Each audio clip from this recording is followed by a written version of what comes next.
This holiday season, Peloton's got a gift for you. Get up to $200 off accessories with the purchase of a Peloton bike, Bike Plus, or Tread. And take your workout to the next level with accessories like non-slip grip dumbbells, a heart rate monitor, cycling shoes, and more. Peloton, motivation that moves you. This limited time offer ends December 25th. Visit onepeloton.com to learn more. All access membership separate. Offer ends December 25th. Cannot be combined with other offers. See additional terms at onepeloton.com. Whether it's Kroger's Simple Truth Turkey or mac and cheese with Murray's English Cheddar or pie made with fresh Cosmic Crisp apples, there are many dishes we look forward to sharing during the holidays. And Kroger has all the fresh ingredients you need to turn today's holidays into tomorrow's memories. Kroger, fresh for everyone. Get more ways to save at the Buy 5 or More Save $1 each sale. Just buy 5 or more participating items and save $1 each with card. Kroger, fresh for everyone. The following is brought to you by the Social Suplex Podcast Network. G'day world, this is the Sniper of the Skies, Robbie Eagles, and you are listening to Keeping It Strong Style. Yo, this is Rich Latta from One Nation Radio. This is brought to you by the Social Suplex Podcast Network. We present to you the Ace of Podcasts, Keeping It Strong Style. Let's go. It's the Ace of Podcasts, Keeping It Strong Style. Covering New Japan, they ready to hold it down. Jeremy Donovan and the young boy Josh. Come and hit a job out and bury all the frauds. From the Tokyo Dome over to the G1. Social Suplex is the network where we can get it done. I'ma chill and let them have it, cause this is just an intro. Keeping the strong style, 6 stars from the get-go, boy. Yeah, from Tampa Bay to the Tokyo Dome, this is Keeping It Strong Style with your hosts, Jeremy Donovan and the young boy Joshua Smith. And thank you for listening. Welcome to a bonus episode of Keeping It Strong Style. Jeremy Donovan here with the young boy Josh Smith. And you guys know what time it is, what time of year it is. It's award season. Oh, had you muted. My bad. Trying to silence me, trying to keep me down. That's not. I had a funny quip, and you were like, "That's not for you, baby." What'd you say? I said, I thought you were going to mention that it was Christmas time. That's the time of the year that is. Time of joy and giving. Yes, it's Christmas time, the Christmas season, a very, joyous, merry season, but it's also award season. It's also, the birthday. It's the birthday week of Keeping a Strong Style. We started 5 years ago this week. Nice. I always forget that. Well, happy birthday to us. Yeah, this has been quite a whirlwind. This is literally the absolute latest we have ever compiled our awards for award season. And truth be told, I didn't think we'd be recording audio tonight. I'm surprised we're even doing this at this moment.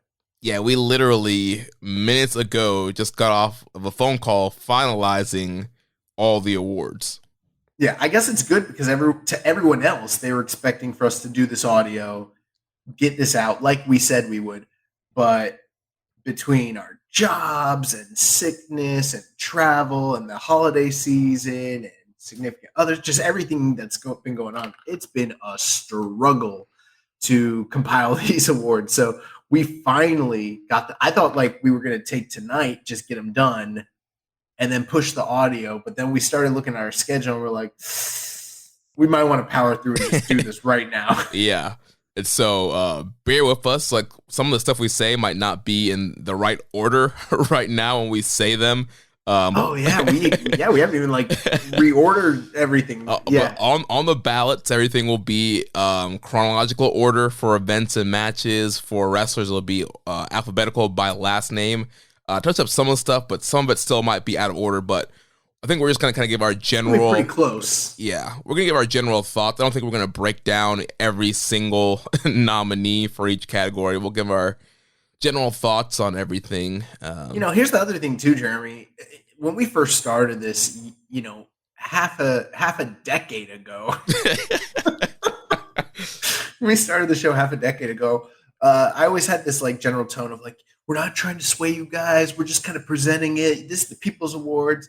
You know what I've found? They don't vote the way that I say that they should vote anyways.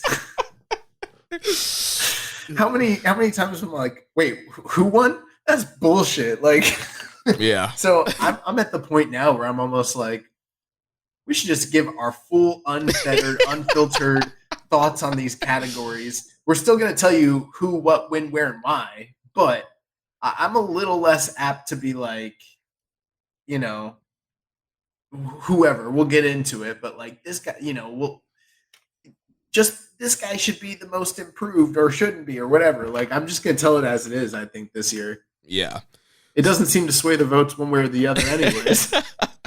So for those of you who are new to the year in awards and voting, by the time you're hearing this, you should be seeing the link for the Google sheet that we send out for our award ballots. There are first, second place, and third place votes for each category. First place vote gives the guy 3 points, second place 2 points, first place 1 point. And so you'll have those 3 votes in all of our categories, several categories to go through here. Submit those in the Google form. We're going to give you guys, I think, till the end of December to get all those votes in. And then in the new year, we will announce the winners. Absolutely. And what is the time frame we're working with this year as far as the voting window? So voting, I'm going to try and get all this stuff up hopefully this weekend. So I would say by the time you're hearing this week, so we're recording right now, Thursday, December 8th. So hopefully, you know, either Friday, Saturday, Sunday sometime, the ballot will be live. This audio will be live. So you have until then, until December 31st at 11:59 before the new year comes in. A little bit tighter window than normal, huh? That's our fault, though. We pushed this thing back. Oh, I think it's still, because normally we start it's usually open Thanksgiving week until... It's because World Tag League started late. Yeah. Historic crossover threw us off. No. We're not blaming the women. Not on this episode, okay? We're not going down that route, okay? Sasha Banks is coming to this company. Let's if you guys go. didn't hear. Let's go. Shinny Hambi. But anyways, so you guys are going to have basically 2 to 3 weeks, it looks like, probably. Yeah. So vote. Oh, and something new. I totally forgot to tell you about this, an idea I had, but we're gonna go for it. Okay. To kind of all right, boss man. To get some conversation going and to increase some awareness on Twitter. After you get done voting, tweet what you voted using the hashtag #KissAwards.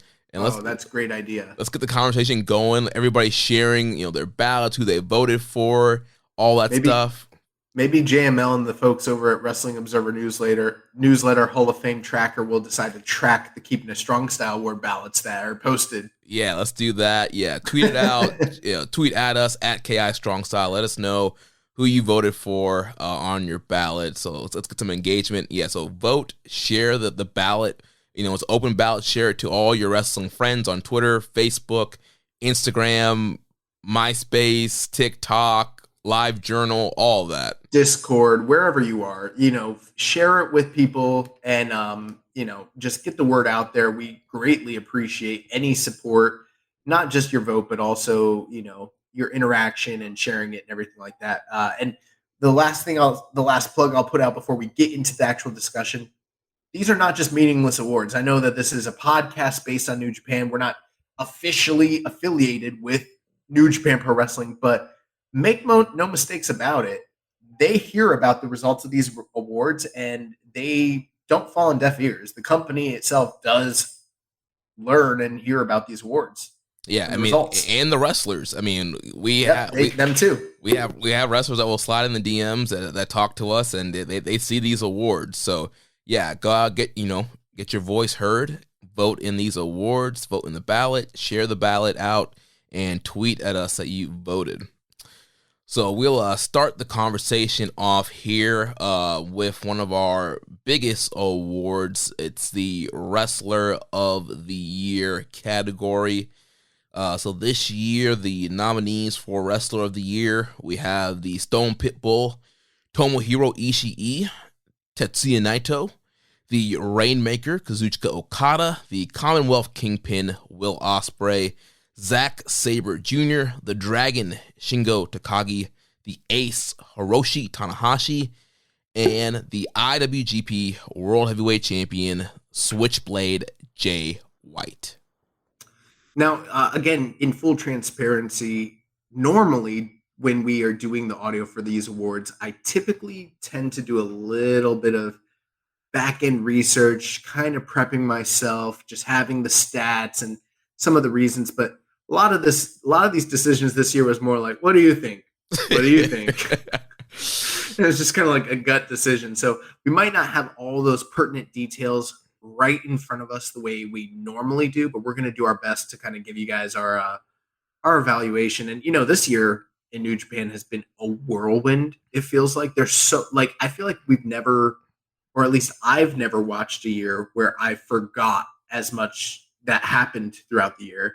And I don't know if maybe it's because they had weird names for the events or the schedule was just kind of different. Or even the G1 being in a different format has it's all that's just made things weird this year for me. Yeah, it's been a really weird year, and just a lot of wrestling to keep up with if you try to watch more than just New Japan. There was literally a match that Jeremy during the G1 was like, I loved this match. He was going to bat for it, and I was like, Jeremy, I think you're overrating it a bit, blah, blah, blah. Then we started discussing, and I was like, what about this match? And he was like, I don't remember that match. And I was like, are you kidding me? I was like, you vehemently defended the integrity of this match on this show. And he's like, bro, I don't remember. We ended up cutting the match. Bro, I have no memories of that match whatsoever. All right. Well, yeah. So, and you listed the nominees here? Yeah.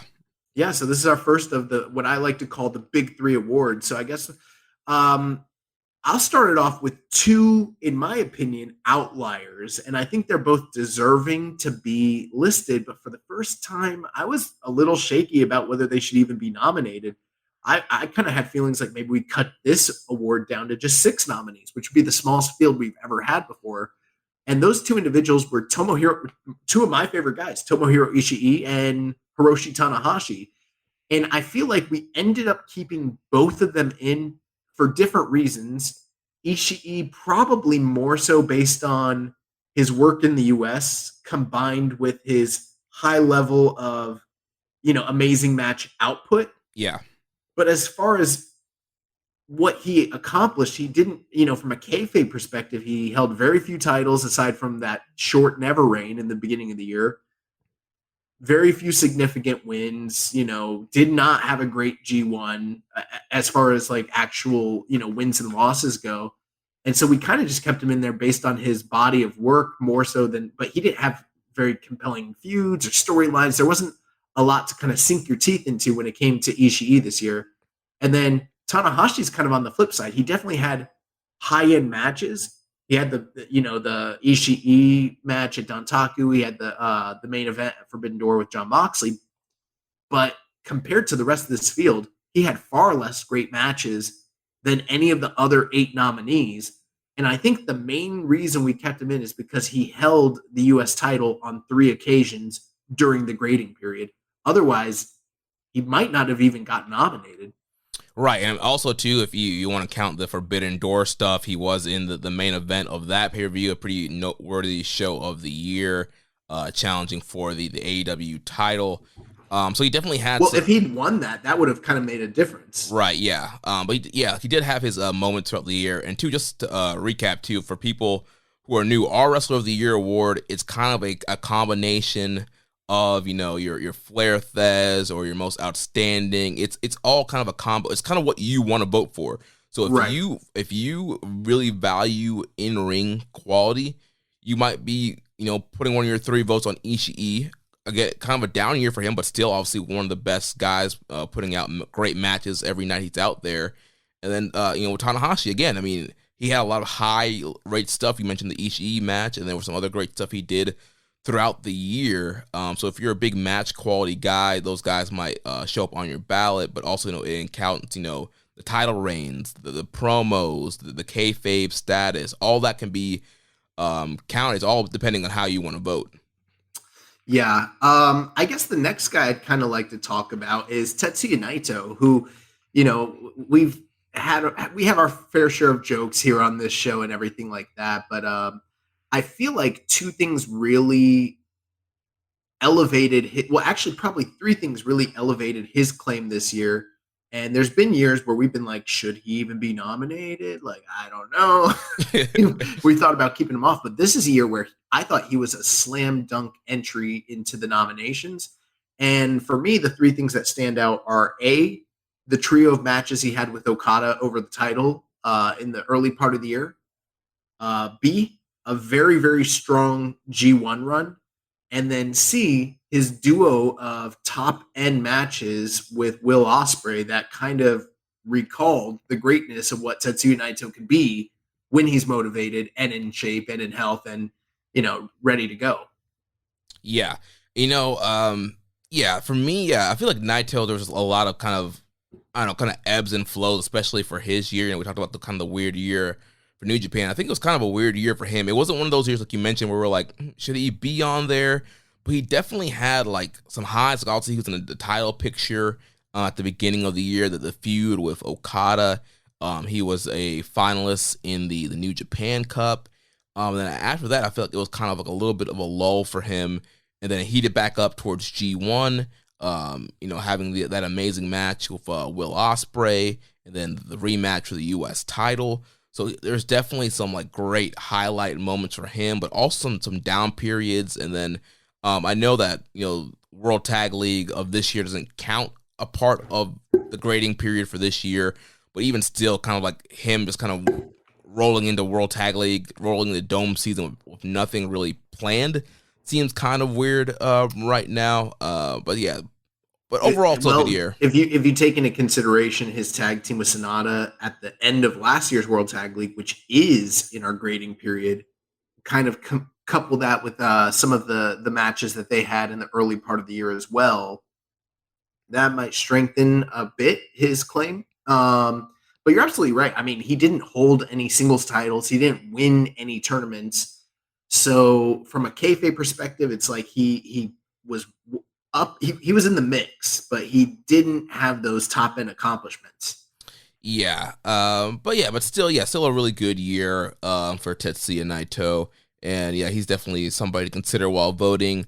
I mentioned Kazuchika Okada, somebody that he rivaled with at the beginning of the year. Okada, obviously kind of the focal point this year with the 50th year anniversary. He was doing, the Inoki tribute stuff this year with the robe and the hair, and he was, busting up the Cobra Twist, Flosion and stuff like that in his matches. So definitely he was a heavy focus in the first 6 months of the year with the title reign. Ended up losing the title to Jay White at Dominion, and then was kind of fighting his way through to get back into the picture. Won the G1 for the fourth time, right? Or in his history, fourth time, and back to back. I believe so. And back to back, he won it last year as well. Got in and decided he's not defending the briefcase and locked himself in for the Dome pretty early. And overall, I think it was a really solid year for Okada. Yeah, I mean, the big knock on Okada, as far as if there was any detriment, he beat Shingo and then beat Ospreay back to back, and it looked like he was on this path to potentially just have another legendary reign with this new title and carry it forward, and then wound up dropping the belt in like May or June to Jay White, which was a little bit unexpected. I think we were kind of calling it here on this podcast, but a lot of people didn't expect that to take place. And yet somehow still managed to, even without the title, kind of make the rest of the year about him, between the feud with Jonah, him winning the G1, and then his subsequent feuds following that, leading up to, Dome season going off against Jay White. So Okada's had a fantastic year, not to mention, some of the aforementioned matches that we, already talked about: Shingo, Ospreay, the series with the two matches with Ospreay, the matches with Naito, the matches with Jonah and Jay White. So, I mean, he's really had a very, very strong top end year, and I think he's got a good claim to probably be the guy. Yeah, and you mentioned Switchblade, Jay White, and you mentioned Okada having a great year. You know how many times I forgot that like Okada is not the champion right now, that it actually is Switchblade. Jay White is. It's happened so many times for me too. Yeah, he is the current champ right now, and he is a nominee here. And again, he's another guy with a weird year. Obviously with some of the travel restrictions towards the beginning of the grading period. He wasn't coming in, and then finally I think it was it Dontaku was the first show that he kind of came back in Japan, had that surprise attack to set up the Dominion match. So yeah, he was pretty much out of Japan for the first half of the year because that's right, he had visa issues as well. That was what was really holding him back besides the COVID restrictions.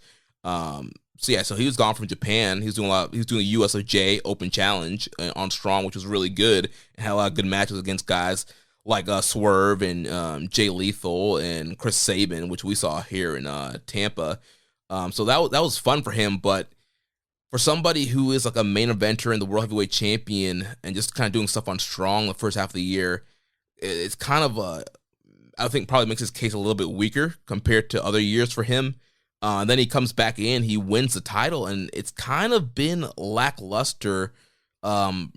We've talked about it on the show. His reign hasn't been super great, and the match for Okada going to the Dome has been really cold. So, yes, all of that is true. I'll play devil's advocate. Even though there's less eyes on it, he made the best of a bad situation where he was unable to get into the country and he basically was the de facto face of the U.S. expansion, doing the USFJ Open Challenge, like you mentioned. And sure, the matches themselves weren't like the tip top tier, but they were definitely a league above what we were used to seeing on those U.S. Strong tapings. So he did have a kind of his own J-verse going on over here in the United States, which was cool. And then showed up in Japan, got the belt right away from Okada. And, certainly maybe he didn't necessarily have he hasn't had the hottest reign, but he had a very strong G1. He was one of the top performers in his block, probably one of the best G1s he's ever had. And then it's undeniable that the feud that he had with Tamatonga leading into the finals was also very compelling. I think it's been more so the lack of compelling content matches following the G1. That's kind of been the disappointing, and a lot of that comes down to the way that they have the briefcase situation going. And we've discussed that ad nauseum on other episodes. So that's another thing to discuss on another day.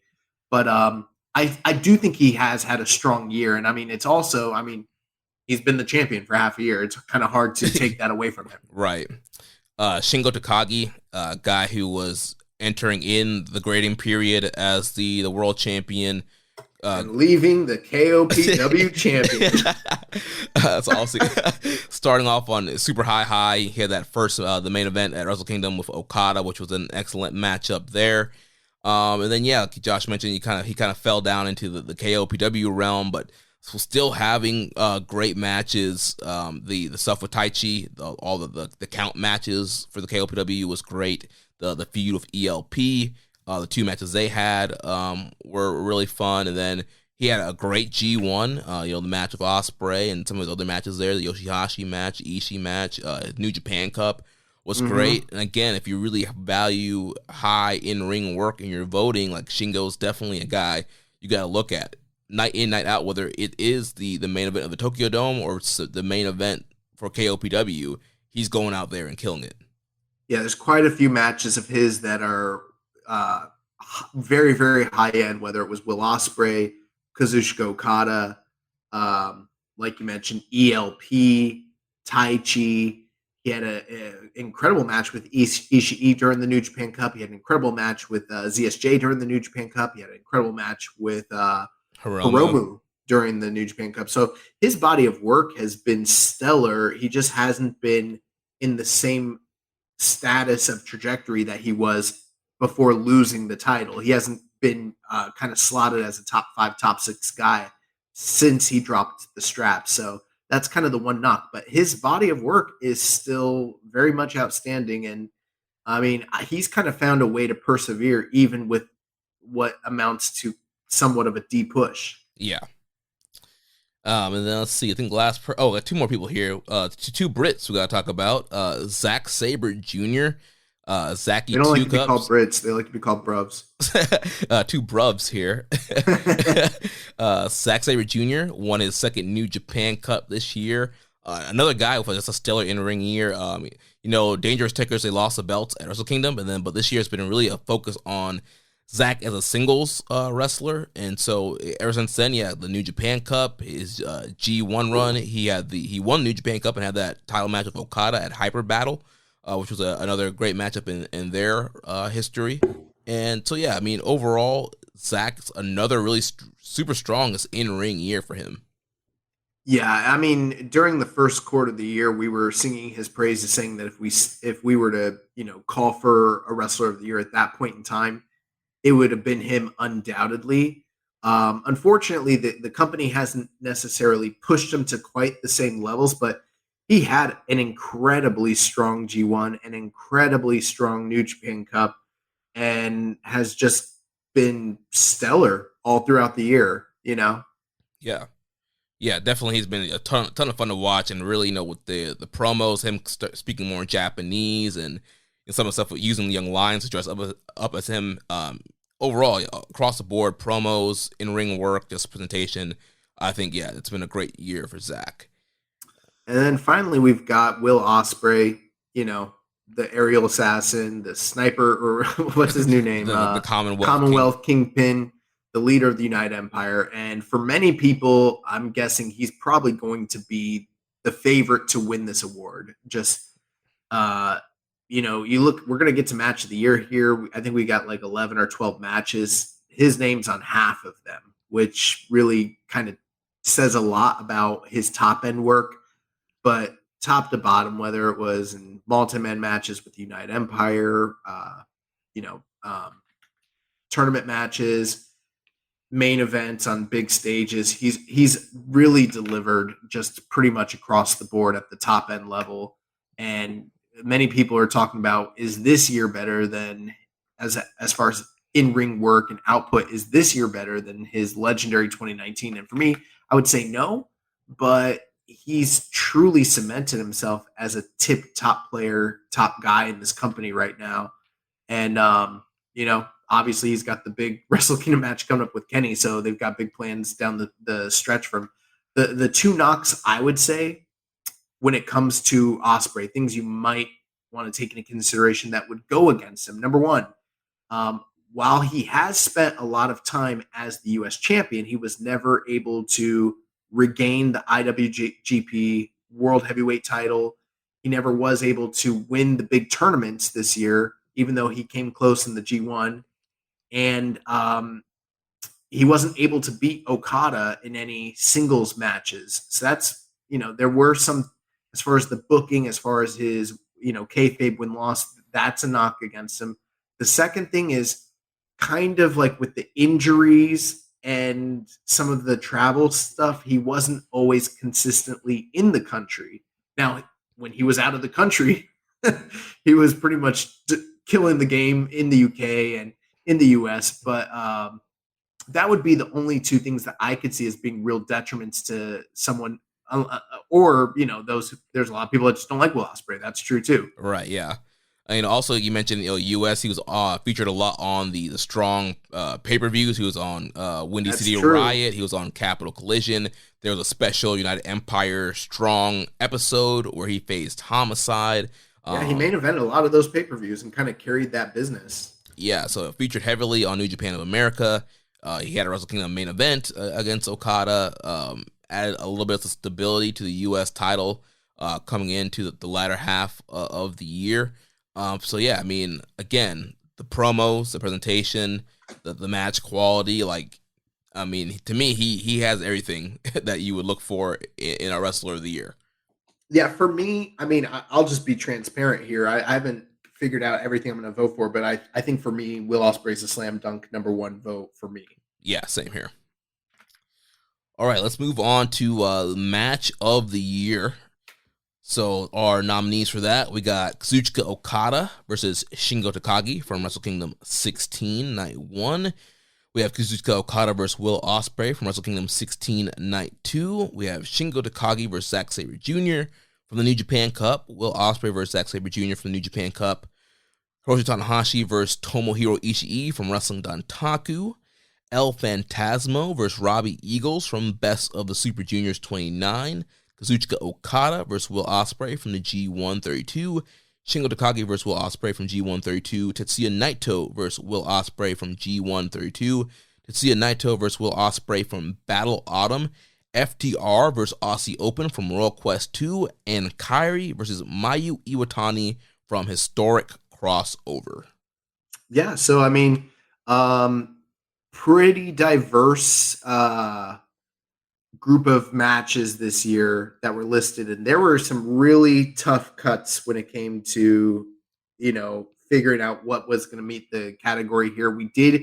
Normally we like to keep it like 8 to 10, and in rare cases we'll kick it out to like 12 or more if we really, really have to. In this case, we did make some exceptions, but as far as that diversity I mentioned, I mean, we got stuff from Wrestle Kingdom, New Japan Cup, the regular shows, G1s, obviously, but we've got a Best of the Super Juniors. So there's a junior match that's listed in here. Mm-hmm. We've got a tag match in FTR versus Aussie Open, which that's pretty rare. And then we also have, for the first time ever in this show's history, a women's match, because there has never been a high-profile women's match like this in the 5-year history of this show. And this match really blew us away. And yeah, Kairi Mayu belongs right up there with your Will Ospreays and your Shingos and your Okadas, all that.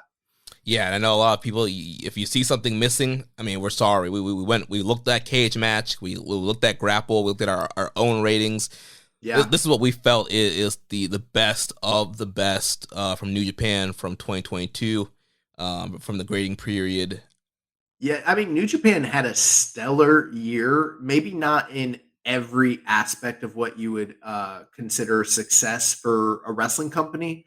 But when it comes to the between the ropes, in the ring quality of the product, they're still probably the highest output wrestling company when it comes to great matches. And it's always really difficult for us when it comes to match of the year, because we're kind of getting down to the nitty gritty of like, is this 4.25 or is this 4.5 star match better than this 4.5 star match? And like, what do you think? I don't know. It's really, really tough. And so there are some omissions. It's not because we overlooked them. It's because we cut them. We had to. We considered all of them. But this is what I feel like we did a pretty good and fair job when it comes to this one. Far as standouts, anything you want to discuss real briefly? So standouts, for me personally, I loved the Okada Shingo Night 1 Wrestle Kingdom 16 match. I know that's probably a little bit on the lower end for some other people, or maybe forgotten or not as talked about. I thought that was just a really incredible main event for that, and really it's a great way to kind of cap off Shingo's great title run that he had.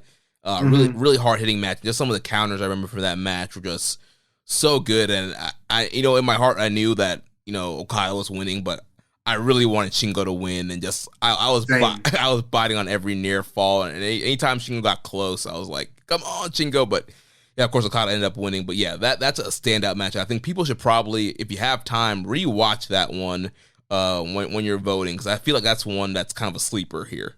Yeah, with the cachet of the Wrestle Kingdom brand name and everything like that, you would think that, given the principles involved and given the stakes and the stage, that this would have been one of the highest rated matches of the year. But this is one that we were very much on the chopping block with, just not based on our opinion, but based on the general consensus that's out there. And yeah, we ultimately just decided like it would be pretty asinine based on the importance and also the quality of the match to kind of cut it. So I was a little surprised there. I guess 4 matches, I'll just kind of couple them all together because they're right in the same family. You got 2 Ospreay versus Okada matches, and you got 2 Ospreay versus Naito matches. The 2 Ospreay Okada matches are going to be from Wrestle Kingdom Night 2 and the G1 Finals. And then you've got Naito and Ospreay from Battle Autumn, as well as the G1 D Block Finals. And this is an interesting thing here because these 4 matches were blow away, incredible, just so great. But I'm really wondering if these 4 matches, considering how highly regarded they are, how great they were, and the people involved, that there's 3 guys in these 4 matches that are kind of sharing this same space, if this is going to split the vote in any way when it comes to match of the year. In the past, we've seen similar things like this play out, and what typically ends up happening, we see that the voters generally tend to favor one or the other of these, when there's a split situation. Mhm. But because all 4 of them involve Will Ospreay, and because generally online it seems like there's less of a split consensus, like they're all pretty equal. I think it's going to make it really interesting this year when it comes to match of the year. Yeah, I think the race this year is going to be really fun to watch. Like you mentioned, yeah, I think we're definitely going to see votes split between those 2 matches. People are going to pick their favorites. Just based off what I've been seeing, I think a lot of people like the Okada Ospreay G1 match better than the Wrestle Kingdom match, and I think people like the Battle Autumn match, Naito Ospreay, better than the G1 match. Yeah, and I think I'm like the inverse of that in both cases. I don't know. I kind of feel like I need to rewatch the Okada Ospreay matches. But yeah, absolutely. I mean, that's what I'm kind of seeing as well. Yeah. At this point, I have no idea how I'm going to vote yet on those. Robbie. Well, those feel like in most years, those feel like if just one of those happened, it would be the slam dunk choice in a lot of cases. But because there's 4 of them and the crossover, it's difficult. Yeah. El Phantasmo and Robbie Eagles, every once in a while we get a junior match that does break through onto this match of the year contender, and that's what ELP and Eagles did this year in Best Super Juniors. Had an excellent main event, and we kind of know the history of their rivalry that kind of plays back to when Robbie left Bullet Club and Phantasmo came in and kind of replaced Eagles as Ishimori's partner. So long backstory history between them, and that all spilled out in the Super Juniors matchup on that night. And man, I remember us talking about just how great that it was. Just the high flying, the violence, the hard hitting, the speed, the counters. This one was kind of, in my opinion, a little like a bit of a sleeper, because even though there is all that backstory and history, it was kind of just in the middle of Best of the Super Juniors. But then once you got to the main event, you're like, oh shit, we're in Korakuen. Oh, it's these 2 guys and they hate each other. Oh my God. And then little did we know, this was kind of the send-off for ELP in the junior division, and he would very shortly be joining the heavyweights. And, just a shout out to ELP. Had he perhaps maybe had just a tad more success in either the juniors or the heavyweights this year, we probably would have been talking about him in Wrestler of the Year contendership. He was not far from being considered. You know what I mean? He was right on the cusp. Yeah, he was on the bubble, definitely. But yeah, this match really ruled. I mean, the one thing that stands out in my mind is like the crazy stuff that they did on the outside with the dives, and the one dive on the inside where like Robbie almost killed himself. Like it was really nuts. Yeah, these guys, went out here and just had an absolute barn burner in that tournament, and definitely in consideration to be up here with all these other matches. Well, I got to tell you, Jeremy, for me, and I know I'm an outlier here, I feel like one of the most overlooked matches of the year was Tomohiro Ishii versus Hiroshi Tanahashi from Wrestling Dontaku. Like, for me, that, I don't know, I'll have to do some soul searching, but I'm leaning to that being my match of the year. And I'm not doing this to be a contrarian, I'm doing it because I genuinely actually think that might be the match of the year in New Japan. But because it was for like the US title and it didn't have the same stakes and stage as perhaps a lot of these other matches, I do think it got a tad bit overlooked. You know what I mean? Right. Yeah. But I think that I don't know, man. I just those slaps and Ishii walking through Tanahashi slaps and them doing each other's shit. Like, right. I just love this match. Yeah, it was a lot of fun. Yeah, Ishii doing the dragon screws, Tanahashi doing the fighting spirit, fire up Yeah, awesome matchup. And again, if you guys have a couple of weeks, if you need to rewatch some stuff, definitely do that as you're voting and making your choices here. But I think, for me, I'm definitely going to probably rewatch Ishii and Tanahashi because, it's one of those where it's kind of like the beginning half of the year and it kind of gets forgotten about. Bro, if you were to just take this list of matches that we gave people and just treat it as like a comp list of 2022's best New Japan matches, you would be in heaven. These matches are incredible. It's a fire playlist right here. Well, we got 2 Zack Sabre Jr. New Japan Cup matches back to back, and these were just 2 amongst a plethora of great matches that he had in that tournament. Yeah. But the match with him and Will Ospreay, it had that very controversial finish, which kind of started that whole conspiracy storyline with Will Ospreay and New Japan. That match is incredible, but the Shingo match too, like we were raving about how fantastic that match was as well. Both of those are like 1A, 1B of that tournament. Yeah, well, Shingo and Zack just created some incredible magic at the end of 2021 with the match in the G1 and then the title match at Power Struggle, I believe it was, in November of last year. Like, those matches were incredible. And then, so they got to just kind of recreate that magic once again in the New Japan Cup matchup. Sabre getting the win that time in New Japan Cup this year. And, those guys, amazing chemistry. They have all the great counters. Like, that combination of, like, Shingo's, like, that high-speed, Dragon Gate, hard-hitting style mixed with Zack's, like, World of Sport, let me tie you up style. Like, it all just works out so great together. Same thing, but in a different way when it comes to Will and Zack. I mean, that pairing, those guys are so familiar and so like hand in glove. They're able to kind of go out there and showcase aspects of their game that they don't normally do with other people. And it's one of the most fluid and beautiful things that we see when it comes to wrestling. So speaking of Shingo and speaking of Will Ospreay, those guys just added another classic to their resume. For my money, the single greatest in-ring rivalry of this generation since Kenny Omega and Kazuchika Okada.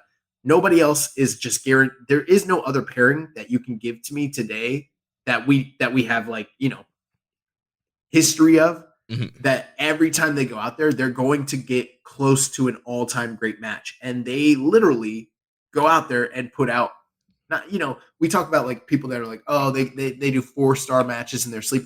No, these guys are way above. They're like 2 levels above that. Dude, I mean, the bar is like 4.5 for them when the bell rings. That's the low end. That's like the low end for their matches. It's really, really insane. And I feel like that match during the G1 was a match where people were really like, "What's the best match of the G1?" I don't know. Was it Ospreay Naito, Ospreay and Shingo, or Ospreay and Okada? It was really crazy. Yeah, I mean, so many great matches from the G1, but that Shingo Ospreay rivalry, it's crazy to think that like they've only had one match in front of a cheering crowd, a fully cheering crowd, and they've been able to pull off all these incredible matches in the pandemic with clap crowds. Well, at the tail end of the year, like I mentioned, we have 2 kind of anomalies on the list here in that we have a tag match and a women's match, which we don't normally get those on this type of award, but at the tail end of the year, they went out there, FTR Aussie Open. The hype was real. We were waiting weeks to actually see this match. And, I know I'm a bit higher in this match than you are, Jeremy, but for me, just simply put, one of the absolute greatest tag team matches, maybe not in history, but in the history of New Japan, absolutely. It's like a top 5 all-time tag match in New Japan, and it's just magic. Yeah, I mean, I'm sure the general consensus pretty much agrees with you. Everybody loved this match. Tons of stars being thrown at this thing, and it was a great tag team match, and definitely kind of broke through and broke the barrier. Even like you mentioned, even with it being on tape delay, it still got a ton of rave reviews. Everybody loved it. Yeah, they went out there and killed it. Aussie Opens had an incredible year, and of course, we'll talk about tag teams of the year, but they've had a great year in New Japan, stuff they were doing on Strong, and then finally coming into Japan here, challenging FTR at Royal Quest 2. So yeah, and we kind of bash FTR every once in a while because this was their first defense for in like 3 months of having the title, but they went out there and, they call themselves top guys, and they looked like top guys in this matchup here. We don't bash FTR. We criticize appropriately. Yes. Dax, Wrestler of the Year. Then you mentioned the women's match from Historic Crossover, Kairi and Mayu Iwatani. These women, there's great history and rivalry between them, and we kind of predicted it would come down between these two ladies. We know some news came out this week about kind of the planned finish. Initially, Mayu was planned to win this thing, but there were some contract negotiations that didn't seem to work out, and I reject that. I don't believe that. I don't care how valid the source is. Kairi is my champion. Yeah, Kairi won. She's a champ. And yeah, it was an awesome matchup for the main event of that show. These two ladies, they went out here, killed it, hard hitting. I literally was like jumping off my seat and screaming when Kairi was hitting those spinning back fists to Mayu. We're gonna get to fight of the year, and it never dawned on me until this moment. Maybe we should have thrown Mayu and Kairi on to fight of the year. That's how freaking vicious that match was. It was pretty balanced. Yeah, maybe that we probably overlooked it for that category, but definitely it fits in this category. And man, the story, the moves, it felt like a big historical moment, and it was, crowning the first ever IWGP Women's Champion. I know I'm not the biggest connoisseur of Joshi, so there's plenty of people that have seen a lot of reportedly content and matches that are probably better than this. But for me, in my fandom, I have to say this is one of the greatest women's matches I've ever seen, and kind of had that special feeling that Sasha and Bayley had in Brooklyn for me. Yeah. And, also just the historic nature. The fact that was the name of the pay-per-view is very apt.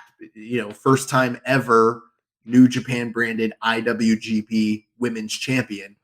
And still remains to be seen how that's going to go. But this match ruled, and all these matches ruled. And I think it's going to be tough. I think this year is tougher than most years to actually name the match of the year. I have my guess to what I think it probably will be. I wouldn't be surprised if the G1 finals ends up winning just based on what I'm seeing.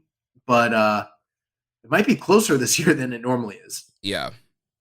So let's move on to Show of the Year. Our nominees, we have Wrestle Kingdom 16 Night 1, Wrestle Kingdom 16 Night 2, Best of Super Juniors 29 Night 7, Windy City Riot, Capital Collision, Wrestling Dontaku, Forbidden Door, G1 Climax 32 Night 12, Battle Autumn Night 16, and then Historic Crossover.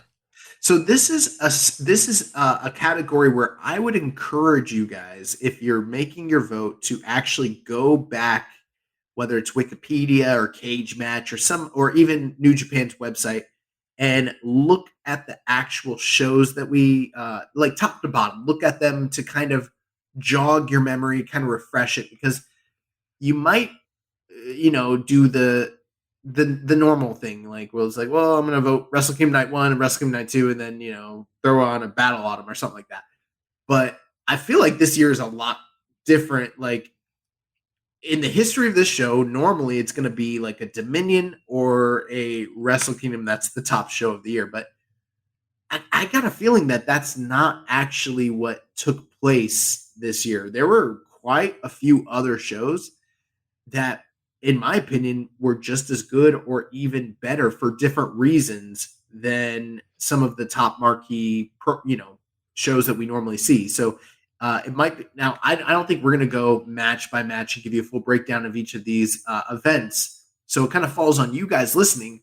Go ahead and actually look at what you saw in those matches, the results, everything like that, and kind of make your judgment at that point. Yeah, like we were saying as we were preparing these nominees, for me and Josh, when we look at a card, look at these shows, for us, we look for a well-rounded show, a show that has a great supporting undercard, and then some great banger main events. Where I feel like other people, that they look at cards and they look at the main events, it's if the show had a 4+ main event, but the undercard was weak. Some people still consider that a show of the year if it had like a 5-star or 4.5 match on it.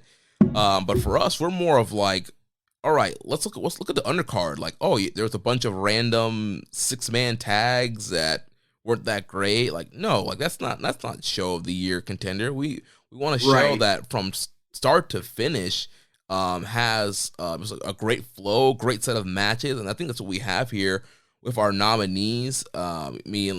Forbidden Door, I think one of the best shows of the year that is co-promoted with New Japan and AEW.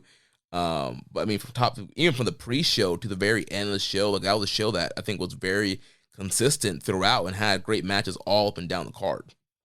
Yeah, like Jeremy said, just to kind of explain that even just a little bit further, we'll look at a show that is very highly rated. We'll look into the actual show, and it's like the top 2 matches are super high end. Maybe like, okay, for instance, to give you guys an example, Royal Quest. We don't have any Royal Quest nominated here, and those were definitely special shows. Great crowd, in the UK, kind of different vibe.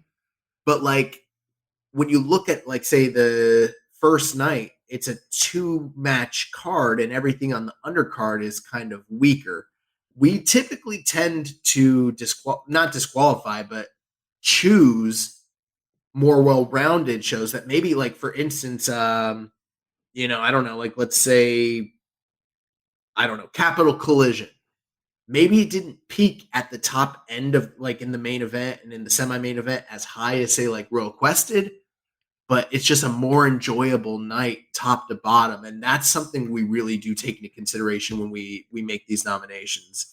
One thing you'll notice right off the bat, just one G1 night, no other G1 nights, and that has a lot to do with the format change. When you have, typically in the past, when you have 5 G1 matches on each night of the tour, that endears itself, especially if it's a strong block with really great matches, to having those awesome G1 nights. And tournament was fine. It was great. It was enjoyable, but because of the changed format and everything, there just weren't those really strong, great G1 nights that we're used to seeing.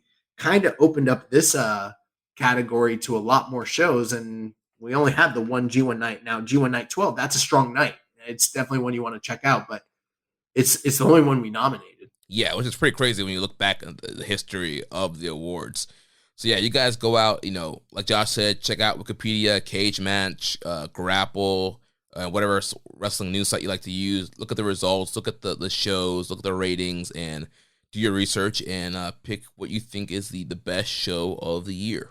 What one thing I will point out, we've got what I would consider 3 dome shows. So you got Wrestle Kingdom Night 1, Night 2, and then Dantaku, which was also a dome from the Fukuoka Dome. Yeah.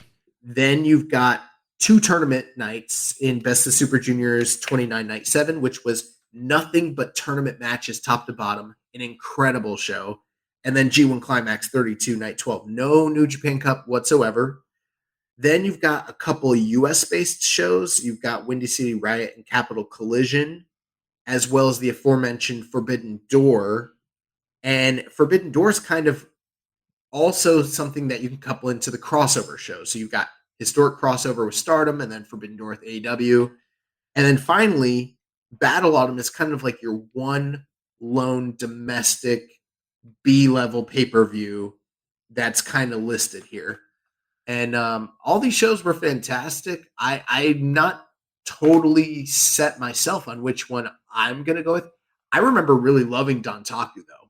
Yeah, Dantaku was a lot of fun. I feel like there's a lot of great matches, a lot of great angles, set things up for the future that happened on that show. Actually, you know what, to be honest, now I'm probably going to vote for Forbidden Door. Yeah, I mean, it's just one of the greatest shows I've ever seen in my life. Yeah, that show was just incredible. Also, I mean, I think we'll get a lot of historic crossover votes, too. So Wrestle Kingdom has and you'll also notice no Wrestle Kingdom Night 3. Yeah. As cool as that was, it just did. The top 2 end matches were fantastic. It just didn't deliver top to bottom the way that the rest of these shows did. Yeah. So let's move to the Jushin Thunder Liger Junior of the Year Award. Our nominees, we have the Wild Rhino, Clark Connors, El Desperado, the Sniper of the Skies, Robbie Eagles, the current IWGP Junior Heavyweight Champion, the Bone Soldier, Taiji Ishimori. We have the Ticking Time Bomb, Hiromu Takahashi, and we have one half of Catch 22, TJP. Yeah, so this was one where I actually had very little to do with the nominations here. Jeremy kind of was helping me out picking up the slack, and so I kind of needed to go over it with him and be like, why are these guys? Why not? Why isn't Watto in here? Why isn't ELP in here? But once we started like doing the discussing, I definitely think that this concise group is probably the right guys. We could start with Clark Connors. He's the first guy we got listed here. And I feel like the name of the game with him is improvement, because this is a guy that, like, at the end of last year was sort of like hovering in that just freshly graduated kind of environment, and then really made a name for himself in the first half of the year in New Japan Strong. Got to the point where he was like a viable and believable contender and challenger for the Strong Openweight title. Had that series of matches, and then came to Japan finally after the long wait, had his run through the Super Juniors tour, had a rough start in the beginning, but ended up with a respectable point total, but had awesome performances all throughout the tournament. And ever since then, like, not to mention also his kind of star-making performance in that All-Atlantic four-way during Forbidden Door. So I really feel like Clark has done a lot this year to kind of make a name for himself. Yeah, and even like the Ishii match that led into the Forbidden Door four-way, that match was great. And yeah, Clark's just had a great year. Yeah, getting over at Forbidden Door, and yeah, that Super Juniors run and everything he did in New Japan of America was just really good. And yeah, I like Clark Connors a lot. Not a fan of what's going on right now with Wild Hips, but when he's in a singles role and he gets some time to shine, he's definitely a guy to watch. Next up, we've got El Desperado, who I think is gonna be, for many people, probably their pick for Junior of the Year. He had a very strong start in the beginning of the year, kind of running through the division as the champion, but was sort of surprisingly upset for the title by Taiji Ishimori around, like, what was that, May? Yeah, that was Don Taku. So at Don Taku, and has kind of been without the title. But even in the midst of that, there's a lot that he has done. He went through 2 Super Junior tournaments. That's something that a lot of people forget. In this grading period, for this period, you've got the Super Juniors tournament that ran in December of 2021, and then the one that ran in May of this year, and they both fell in the same grading period. And he was a guy that was like probably the top performer in both tournaments, if not, maybe Hiromu was in the 2021 one, but he was either 1A, 1B. Right. And then was for sure, beyond a shadow of a doubt, the top performer in this year's Super Juniors, giving almost everybody who wrestled their best matches, really making an incredible accounting of himself. And then the amount of ring time and match time that he put in between those 2 tournaments was like astronomical. It's kind of like mind blowing. And then you also got to take into consideration the crazy stuff he's been doing this year with his death matches. That's really been making a name for him, with the John Moxley match in America, the stuff with Jun Kasai. It's kind of been a crazy year. So even though he hasn't held the title the whole way, and he did beat Hiromu Takahashi. He defended the title in the Dome, January, whichever night it was. So yeah, defeated Hiromu there. He also had the traditional champion versus champion match with Okada in the opening round of the New Japan Cup, which was a great matchup. A lot of people gave a lot of acclaim to that match. Yeah, so yeah, Despre, great year. He was a favorite to win, and I'm still kind of surprised that he didn't end up winning Super Juniors this year. I kind of feel like when you look back at it now, I feel like taking the belt off of him to put on Ishimori was kind of the wrong call for this year. But yeah, I mean, standout guy, like you mentioned, 2 Super Juniors. definitely highlight moments. Even low key moment at Forbidden Door, him and Kanemaru against Swerve in Our Glory. Oh, that match was fantastic. Yeah, so I mean, Despy all over the place. The Jon Moxley match, Music City Mayhem, that pay-per-view was like, Despy's done a ton of great stuff this year. Yeah, then we got Robbie Eagles next up. Now, Robbie didn't hold the junior gold this year like he did last year during last year's grading period, but when you take a look at his match output and his performance between both super juniors, he's at the very, very tip top for all the juniors in this company at this point in time. And then you kind of combine that too with like the tag team that he's had going with the Flying Tiger with Tiger Mask 4, and he definitely also held the junior tag team title during this grading period in the early part of the year as well. So there has been a lot of success that he's had. Plus, not to forget, the one match of the year that we have listed for juniors is the match he had with El Phantasmo. Also, one last thing on the outside of, from an Excursion standpoint, he won the Coliseum tournament, which is the most prestigious tournament in all of Australia and Aussie wrestling. So he's had a pretty phenomenal year himself. Yeah, I think he's also had a handful of New Japan Strong appearances That's as true. well. So yeah, another guy that's kind of been a run in Mexico with CMLL. Yeah, representing New Japan in the Cibernetico. A lot of work with the brand that they're trying to lift up, the Oceanic brand Tamashi. So yeah, he's been doing a lot. Yeah, great year. Hiromu Takahashi. I mean, it's Hiromu. He won his third back-to-back Best of the Super Juniors. Again, we said it all the time on Keeping It Strong Style. He is the face of this junior division. He is the top junior star, the top junior draw, and we saw that again here this year with him. Winning that third Super Juniors in a row, having a great Best of Super Junior tournament. Having one of the best junior matches of the year against Ishimori at New Japan Road for the title. And then, I mean, from there on, he also had some strong appearances. He had that three-way with Despy and Blake Christian.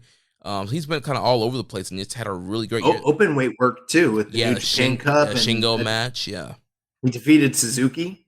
Yeah, that's right, yeah. Yeah, some pretty big stuff there. But, I mean, I think the big thing is, even though he didn't hold the title, even though he had some big title opportunities and losses this year, the fact that he came up as the Super Juniors champion twice back to back within the same grading period, that might be something that really challenges the Despy fans. Yeah. Let's see who we have. TJP. So for TJP, he is one half, like I mentioned, of Catch 2-2. So winning the junior tag titles in this grading period with Francisco Akira. He's also had a lot of stuff happening in New Japan Strong. I feel like he was kind of one of the focal point guys on that show with the rivalry with Mascot Arata and some of the luchadors and stealing their mask. He had a really good Best of the Super Juniors. He even had a strong openweight title match against Fred Rosser this year. I feel like he's really kind of upped his stock here in New Japan this year. And man, this guy's just so smooth, so crisp, such a great wrestler, and he had a great in-ring year. Yeah. I mean, and then also just getting to turn on the heel part of his personality. He's an underrated promo as well. Even before his Super Junior run, like, he was already starting to really kind of make a name for himself when it comes to this category, or at least make a claim to being a nominee. But after the work he did in the Super Juniors, and then after the tag team with Catch 22, and after winning the junior tag team titles and being dominant in that division, which is something that is very rare, we have to give him the nod. Last guy, the champion, the longtime champion here, Taiji Ishimori. Now, I will say this has not been the strongest title run. He's had one title defense in 222 days, which is not great, but he's had an ongoing feud with Kushida, which is still yet to be paid off. But the stuff that's going on right now with him and the four-way between him, Wato, Desperado, and Hiromu has been very great, including the tag match that they had recently at Battle Autumn. The defense he had against Hiromu and successfully defending the title in June was one of the best junior matches of the year. Really strong performances in both Super Juniors, and then defeating, division favorite Desperado to win that title. You can't knock the guy. He's had a very, very, very strong year on paper. Yeah, definitely. I think the only thing that really kind of knocked against him, like you mentioned, kind of just limited defenses since winning the title. And the junior title picture, pretty much since he won the title, has just kind of seemed to be in just kind of a very weird position. Also, he won the title, and then G1 came, so there wasn't really a lot of time for defenses or to really build up anything for him. And then it seems like the whole stuff with Kushida kind of got blew up due to Kushida getting hand, foot, and mouth disease. So kind of a weird kind of second half of the year for Ishimori, but like you mentioned, still had some great highlights throughout the year, and definitely things that make him worthy of being a nominee here for Junior of the Year. All right, so let's move on to Tag Team of the Year. So the nominees, we have Aussie Open, Bishamon, Catch 2-2, Dangerous Techers, Jeff Cobb and Great Okan, and 6 or 9. Yeah, so we have some really strong candidates here. The first big omission, I'm sure you're all noticing, we should just nip it in the bud right now. There is no FTR listed on this nominee list, and it really comes down to simply one thing.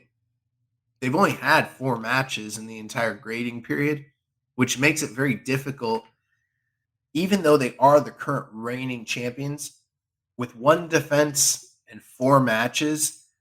It does make it difficult for us to include them in the actual nominations. Even if we did consider them, which we did, when you kind of compare them to the groups that are here and the work that they've done and the accomplishments and body of work, it just doesn't really stack up, and it makes it kind of superfluous to even really include them here. Yeah, I think it'd be a big disservice if we had included them here. When you look at the work that the teams that we did put on here have done, yeah, FTR just does not have the activity like you mentioned, so that's why they're not one of the nominees here. But let's talk first about the new team that, they've been around for a while, but new to New Japan, Aussie Open. They've had a very, very strong year. Lot of great work in the New Japan Strong and New Japan of America brand before they were actually able to come over to Japan, which was pretty recent. It was just like a month or 2 ago. But prior to that, they were working in New Japan Strong. They were the first inaugural champions. They won the New Japan Strong Openweight Tag Team Tournament. Had some great matches on the pay-per-views, along with the rest of United Empire. The 6-man tag that they had against FTR at Music City Mayhem. Then, obviously, the big matches that they had over in the UK, namely the FTR one, which is outstanding. They came up short in that effort. Not to mention, at this point, I'm almost ready to say like AEW is like a working relationship promotion, and the stuff that they did with United Empire and the 6-man tag team tournament there has to kind of be considered somewhat. And then, they finally made it over to New Japan. And the only really big knock on them is they weren't in World Tag League, but they are in, right now they are for next year's grading period.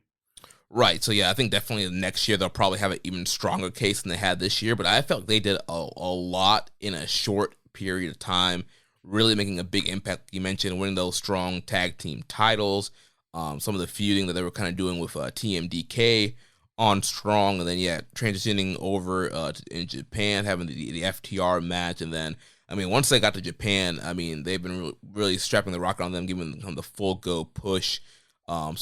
Great year for Aussie Open. Bishamon, Hiroki Goto, and Yoshihashi. These guys won World Tag League 2021, which is, the beginning of this year's grading period. So they're the World Tag League winners. They went into the Tokyo Dome, defeated Dangerous Tekkers, and won the tag team titles. So kind of a great start to the year there, winning the tag team titles. And, ever since Goto and Yoshihashi have been put together and have been developing this team, they've gotten better and better and better. Great chemistry, tag team maneuvers, hard hitting. These guys, they are like the top domestic tag team right now. Yeah, there was a time where they were kind of seen as just like a makeshift, random, chaos duo.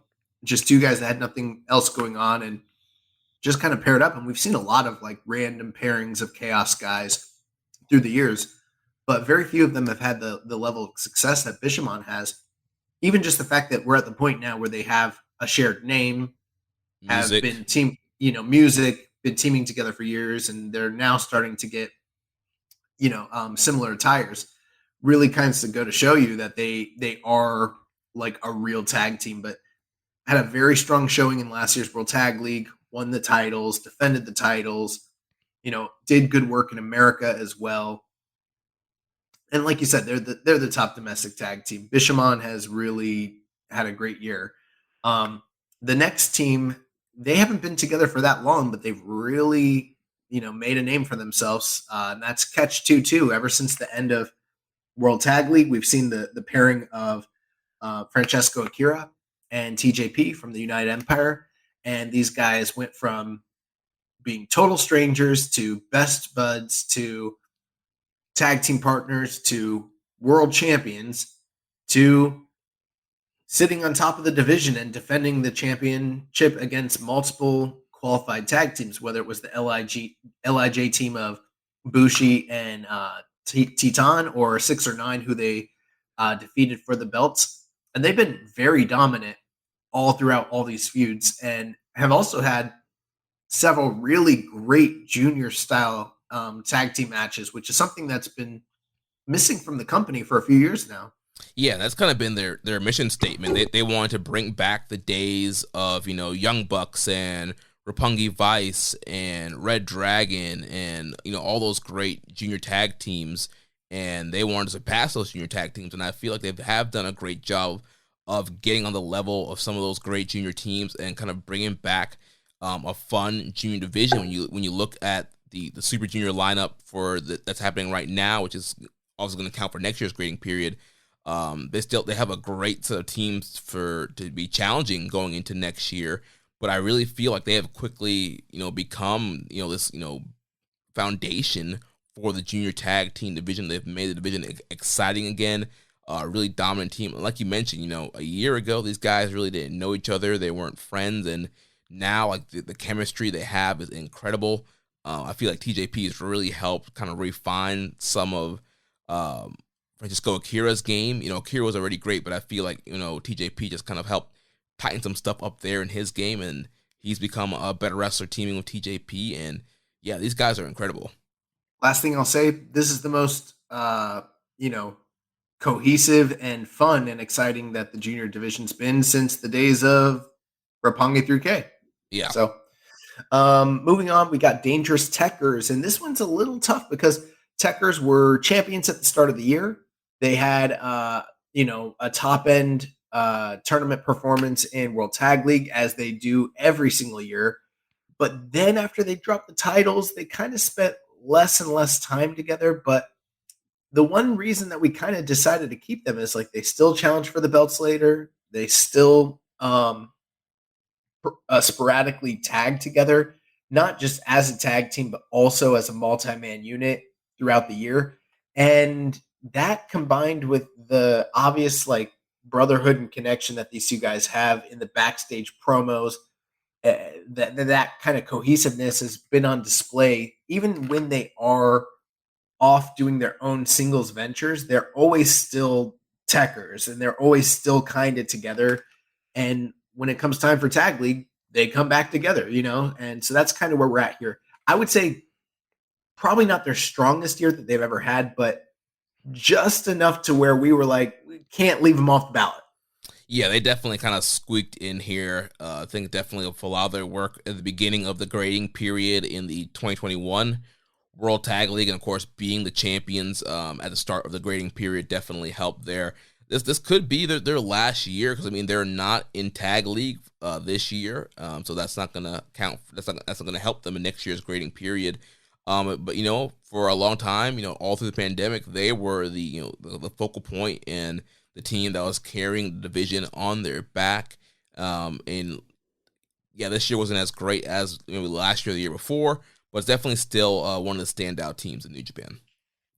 Next up, we got Cobb and O-Khan of the United Empire. And until Aussie Open made it to Japan, this has been the de facto heavyweight tag team for that United Empire unit. And we've talked about it year over year, how successful they are, how few losses they ever take in any kind of tag team environment, whether it's, your standard or multi-man, like 6-man, 8-man, 10-man tags.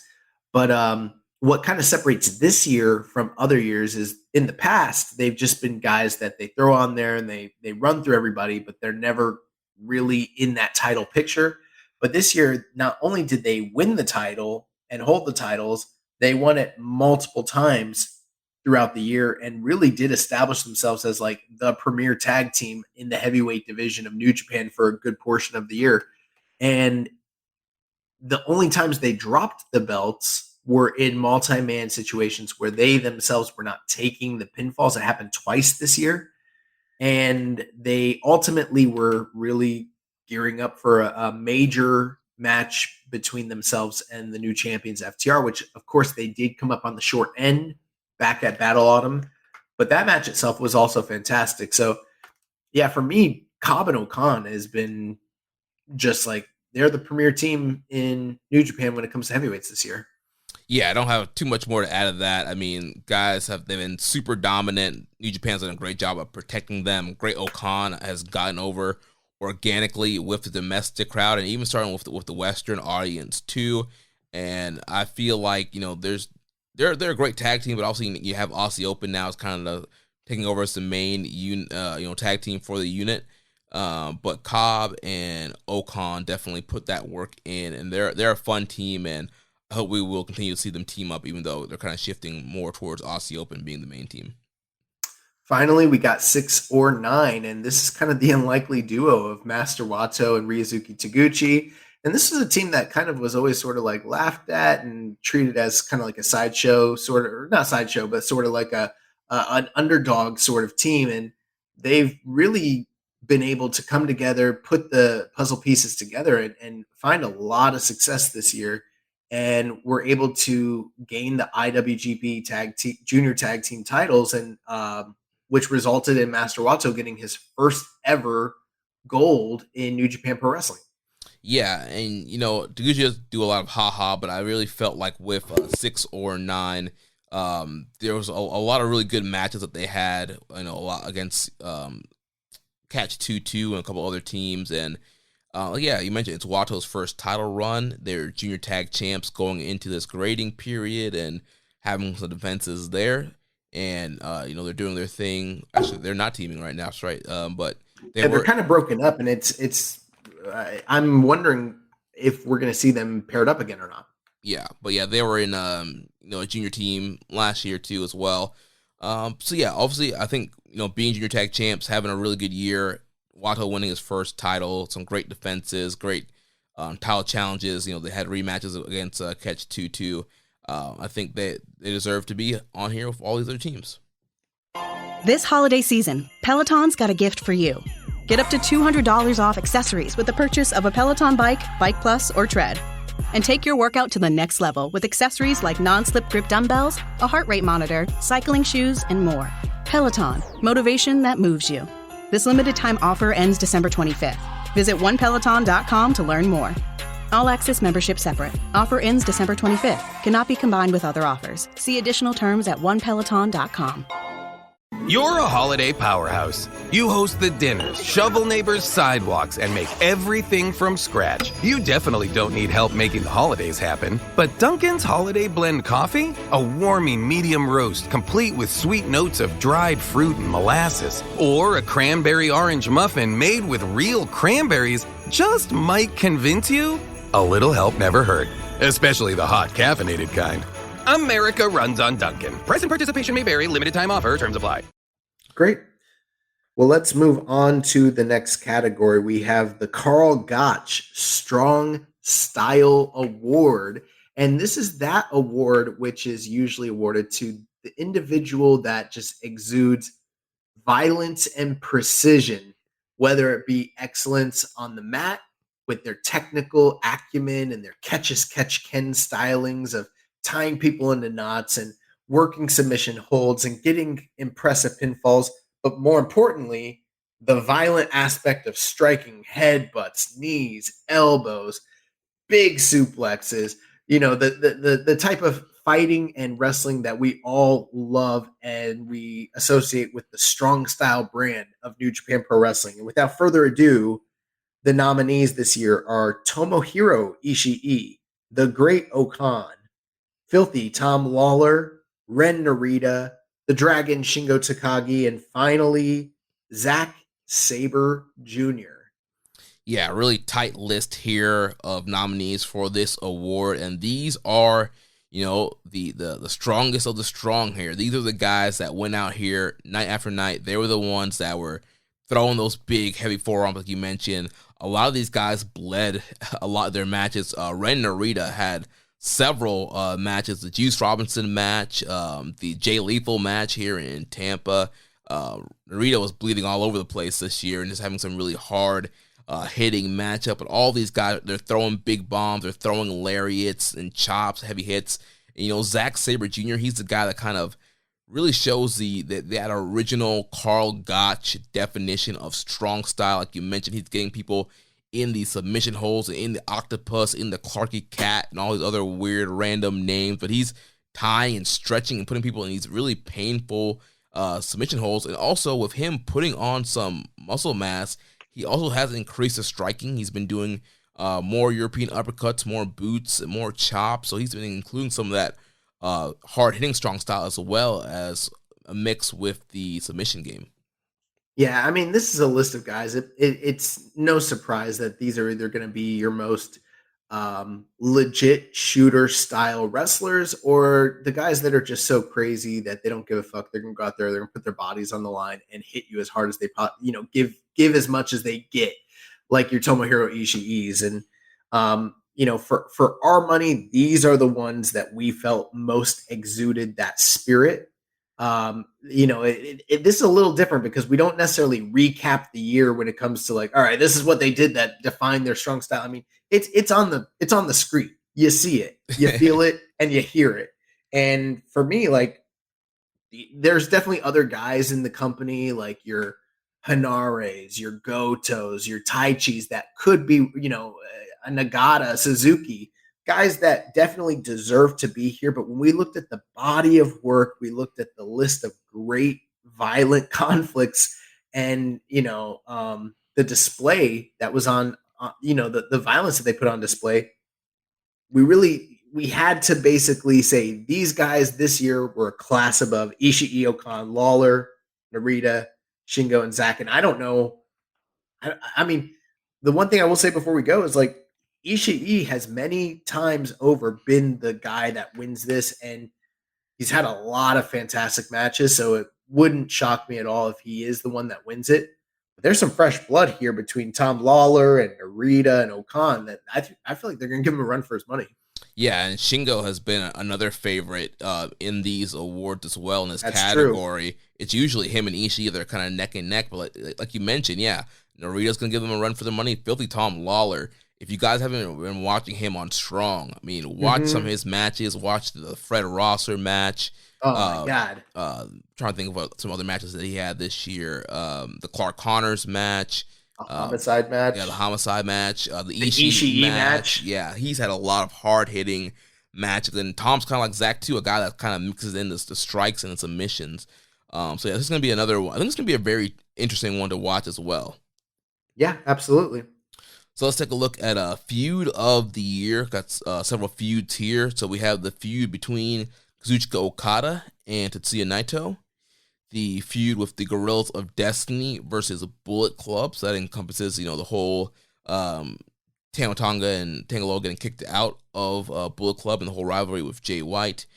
We have the feud between Fred Rosser and Tom Lawler. The feud between Shingo Takagi and El Phantasmo. The feud between the United Empire and Los Ingobernables de Japón. House of Torture versus Chaos. Shingo Takagi versus Taichi. And the android Alex Coughlin versus the most feared JR Kratos. Yeah, this is a very interesting list of feuds because there's, our feud of the year, again, just to kind of give you guys, if you're not familiar, there's a lot of different kinds of feuds in New Japan and ways we kind of give that branding, you know what I mean? Mm-hmm. So there are definitely times where there are personal issues, a blood feud, two guys that hate each other, they want to get at each other. That's your classic Coughlin and Kratos. They've only had a couple matches through the grading period in singles, although they've had many, many multi-man matches, and these guys just, between the angles and everything, they just hate each other. But then you also have, your type of feud that is based on in-ring, just the stories in the ring. And that's kind of what you got with Okada and Naito, where it's like, it's not a personal feud. There's not a lot of hate and hatred and storyline stuff. It's just the collection of the series of matches they had. And these guys probably had the best trilogy in New Japan this year. And then you have other situations where it's like, it's a little differently defined because maybe it's an entire unit or a team against another team. And that's kind of what we see with like United Empire versus LIJ or House of Torture versus Chaos. The one thing that I'm not seeing here that we normally see a lot of, and it's a little different. We didn't have a lot of feuds based solely on in-ring rivalries. Like, for instance, let's throw Okada Naito or Okada Omega. I'm sorry. No, Osprey Naito or Osprey Okada. In both of those situations, people are like, why aren't they on the list? It's like, well, they only had 2 matches. They're pretty spread apart. There wasn't a lot of personal animosity, and we just didn't feel like those 2 matches was enough to warrant inclusion on a list like this. But in the past, New Japan, especially Gato, has a knack for doing the trilogy and doing 2 matches in a close proximity with a personal element tied to it. We just didn't see a lot of that. So I think our feud of the year awards look very different as far as nominees than they normally do in other, in subsequent previous years. Yeah, and that Osprey Naito match, we kind of consider those 2 matches a part of the United Empire versus LIJ feud because there was a ton of multi-man stuff that happened surrounding that. You had Catch 2-2 and Bushi and Teton feuding. You had several multi-man, 8-man, 6-man, 10-man tags between these units happening from pretty much August to November. So at least those 2 factions are feuding a lot.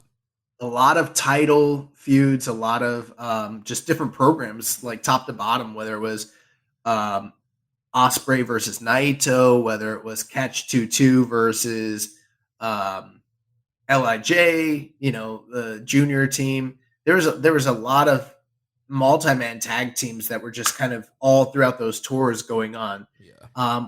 As far as House of Torture versus Chaos, it's a little different because that's an actual isolated 6-man tag team feud that we're kind of inferring there. So you have and this was kind of the program that defined the never 6-man tag team titles this year.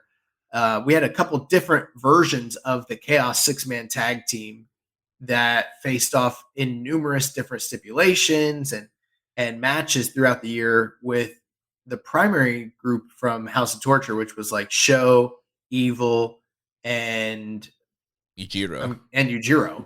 And this was even one that, like, culminated in that multi-dog match as well. So say what you will about House of Torture, but this was definitely something that was taking up a lot of time and space on the card this year in New Japan, and one you may want to consider. Yeah, I think definitely one of the sleepers to look at, the highlight real quick, is Fred Rosser and Tom Lawler. I know a lot of people don't always watch New Japan Strong, but I mean, this was one of the best rivalries across all of New Japan between Strong and what goes on in Japan.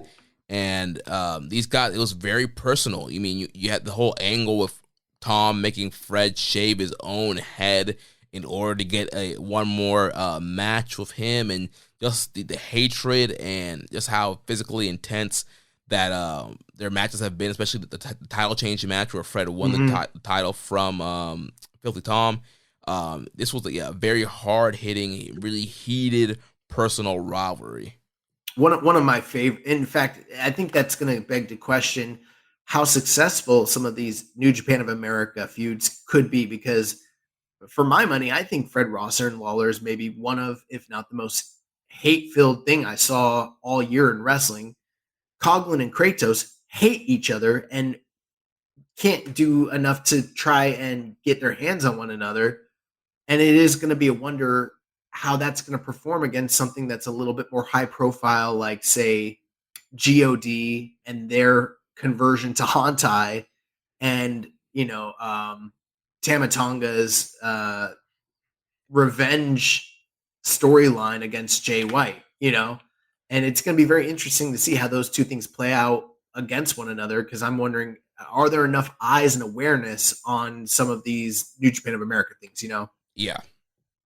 Last thing I think we should touch on before we go is just the two Shingo feuds. He had two KOPW feuds that kind of coincided, subsequently, and the ELP Who's Your Daddy feud, which has been filled with, started off kind of goofy, but was filled with great matches.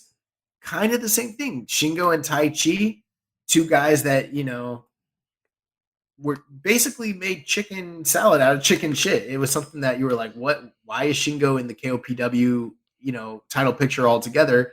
And then they had multiple fantastic matches against each other, and they're about to do it again.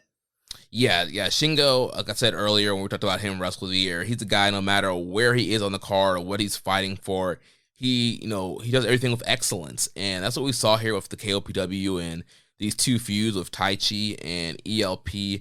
Some really fun stipulations we saw there with like the different pinfall count matches with him and Tai Chi.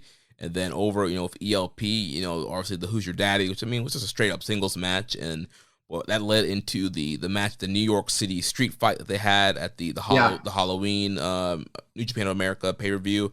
And that was a fun, hard-hitting, crazy, wild matchup between those two guys. And so, Shingo has done a great job kind of finding that KOPW, and these two feuds really helped lift up KOPW this year.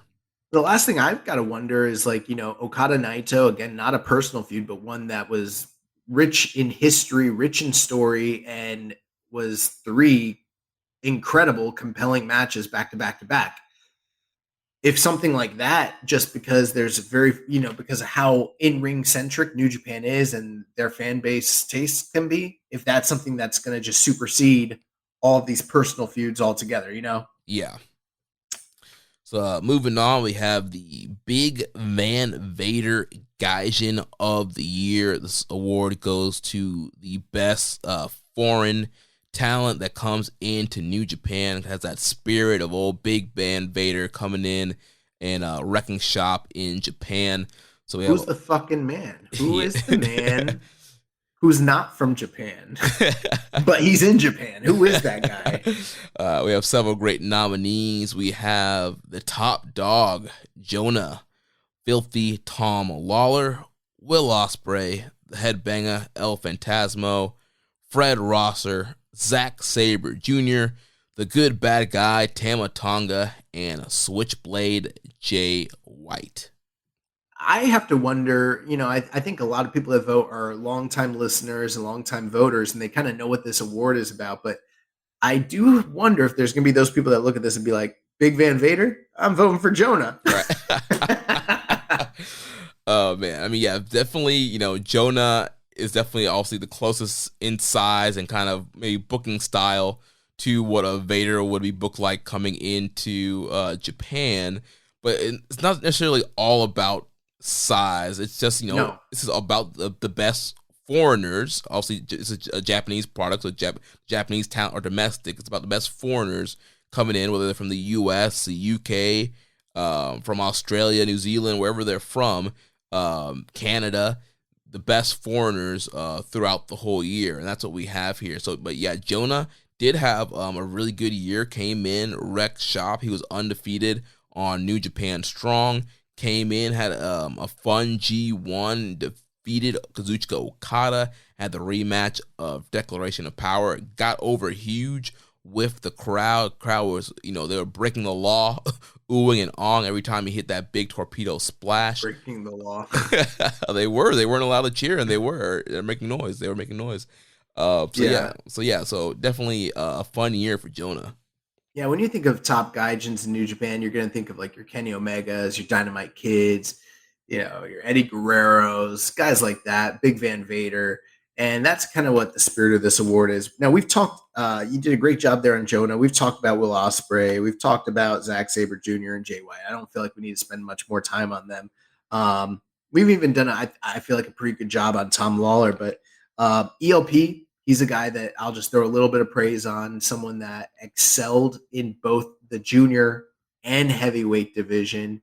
It really broadening his horizons, showcasing what he's capable of in the ring in pretty much every aspect, as a high flyer, as a brawler, as a comedy guy. And he's getting to that point where he's right on the cusp of taking the next step and really making himself a major player in the heavyweight division. And so, yeah, loving what we saw from ELP this year. Yeah, then the other person we should touch on real quick is Fred Rosser. We kind of talked about him a little bit, but he had a really strong year this year. Like we mentioned, the feud with him and Filthy Tom Lawler, some of those really personal angles that he had to go through to finally capture the strong openweight title. So he is, he calls himself the People's Champion. He is the face of New Japan Strong right now, and he's had several defenses since winning the title. I think that was back in May from Filthy Tom. So pretty much, half the grading period being, the main man on New Japan Strong. Had the champion versus champion match with a Switchblade Jay White. So overall, Fred Rosser, if you had told me that, Darren Young, one half of the primetime players was going to come in to New Japan and be, one of the top foreigners in the product, I would not have believed you. But he's, done an excellent job, gotten better in the ring, and, really had a stellar year. Absolutely. And I couldn't add more to that. And, if the news about Fred Rosser returning to WWE is in fact accurate, congratulations to him. But he's had an incredible year this year. Last guy that I just want to touch on, the good, bad guy, Tama Tonga. He's someone that took the step from not just being, an overachiever in last year's G1 and not just a tag team guy to being an outright superstar in his own right.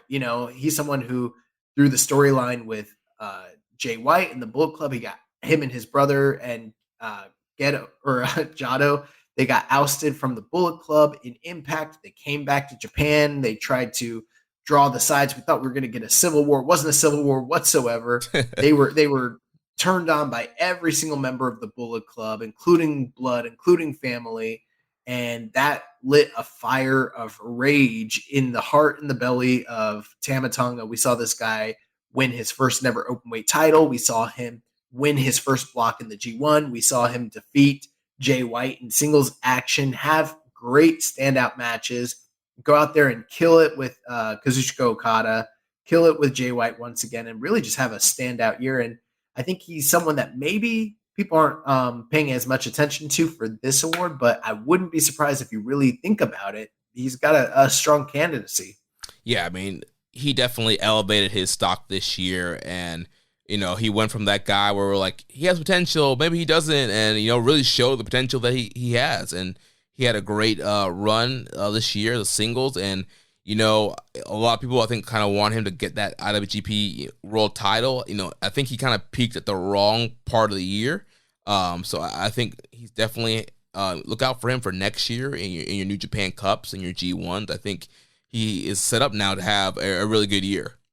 I only peak at Wrestle Kingdom in the main event at the Dome. So next up, we have Faction of the Year, and it's exactly what it sounds like. The faction that you like best, that you think ran shit in New Japan this year. We have your nominees: the Bullet Club, Chaos, Hantai, LIJ, Suzuki-gun, Team Filthy, TMDK, and the United Empire. One question: we throwing a House of Torture? Is still a subunit? We didn't. I mean, technically, there's still a subunit of Bullet Club as of right now. I mean, we haven't released these awards. We got time to change this shit on the fly right now. Yeah, I think every year we have this discussion. Are we going to do LA Dojo? Are we going to do House of Torture? Are we going to do Stray Dog Army? We always end up saying no. Yeah. Also, just on principle alone, I don't think we could list House of Torture. No, yeah. And no universe are those guys the faction of the year. No.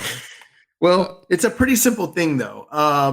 It really comes down to, is Suzuki or is LIJ going to win this award for another year? Because they win it literally every year. Last year was probably the closest that it's ever been to someone challenging them. I think Suzuki-gun came, just a hair's length away from defeating them, and very close race last year. But, this time we've got the inclusion of the United Empire, the full strength United Empire with all the new additional members in Japan. Catch 2-2, Aussie Open, Gideon Gray.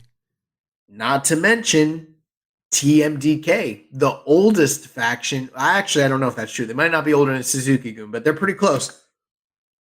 One of the oldest factions, and that's Mad Mikey Nichols, Shane Haste, Bad Dude Tito, and Jonah, if he decides to stick around Japan.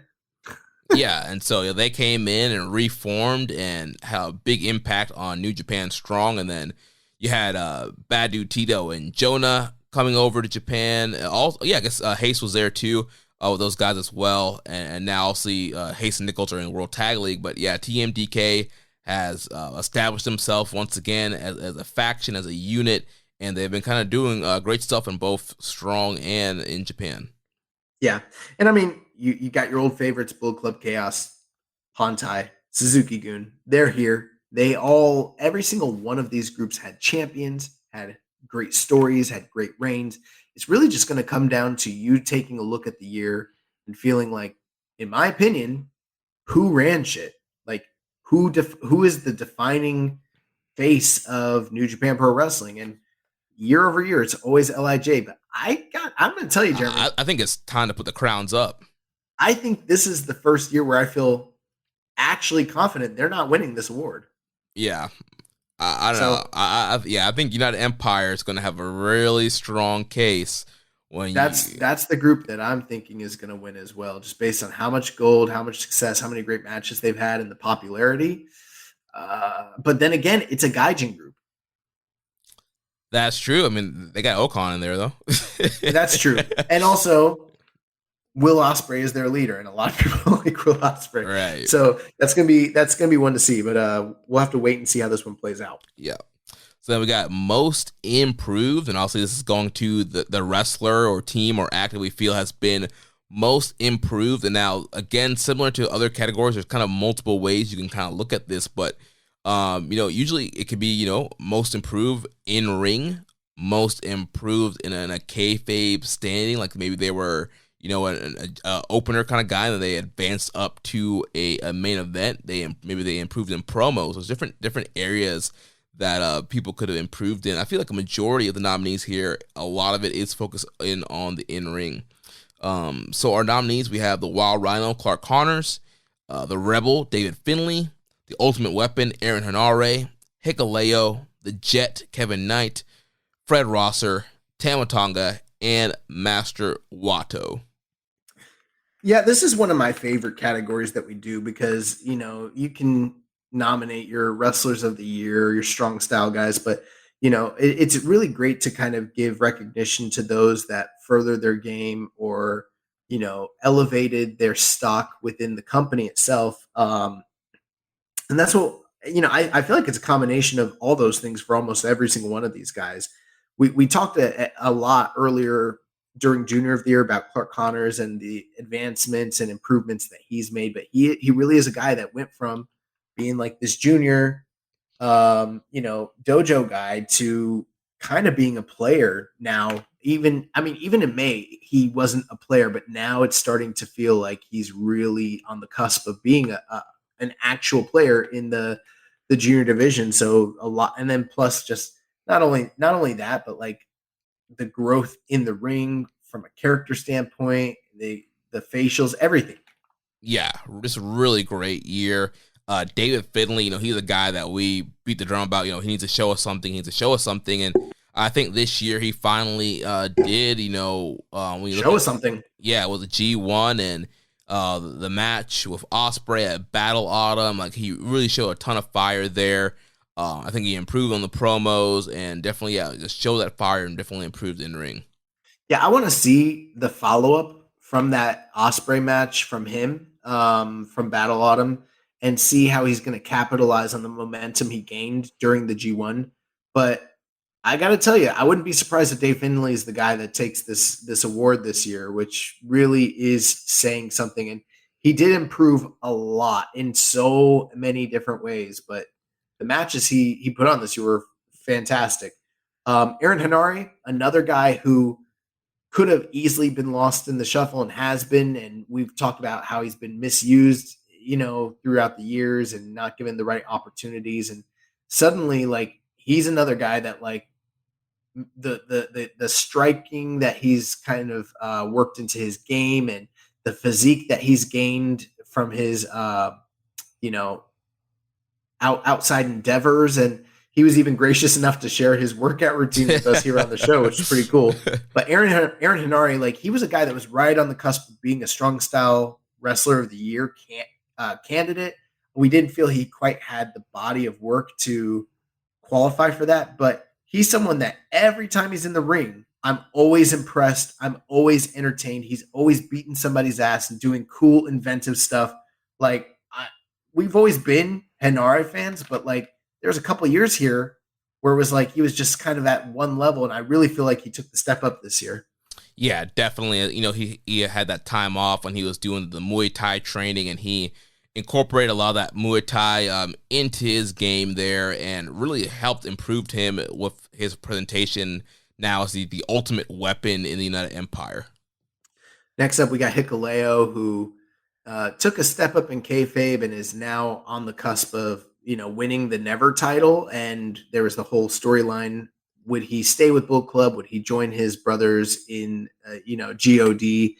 And throughout this time, he's really been honing his craft and displaying his power in New Japan of America. And it's now becoming made apparent here in the domestic side of New Japan. But he's someone who is just constantly improving and is getting ready to take that next step into superstardom. Yeah, he's been getting over it with the Japanese crowds. When he turned on Bullet Club and joined his brothers, that was a big moment for him, and the crowd really loved that. And yeah, I think there's a lot of potential in him going forward.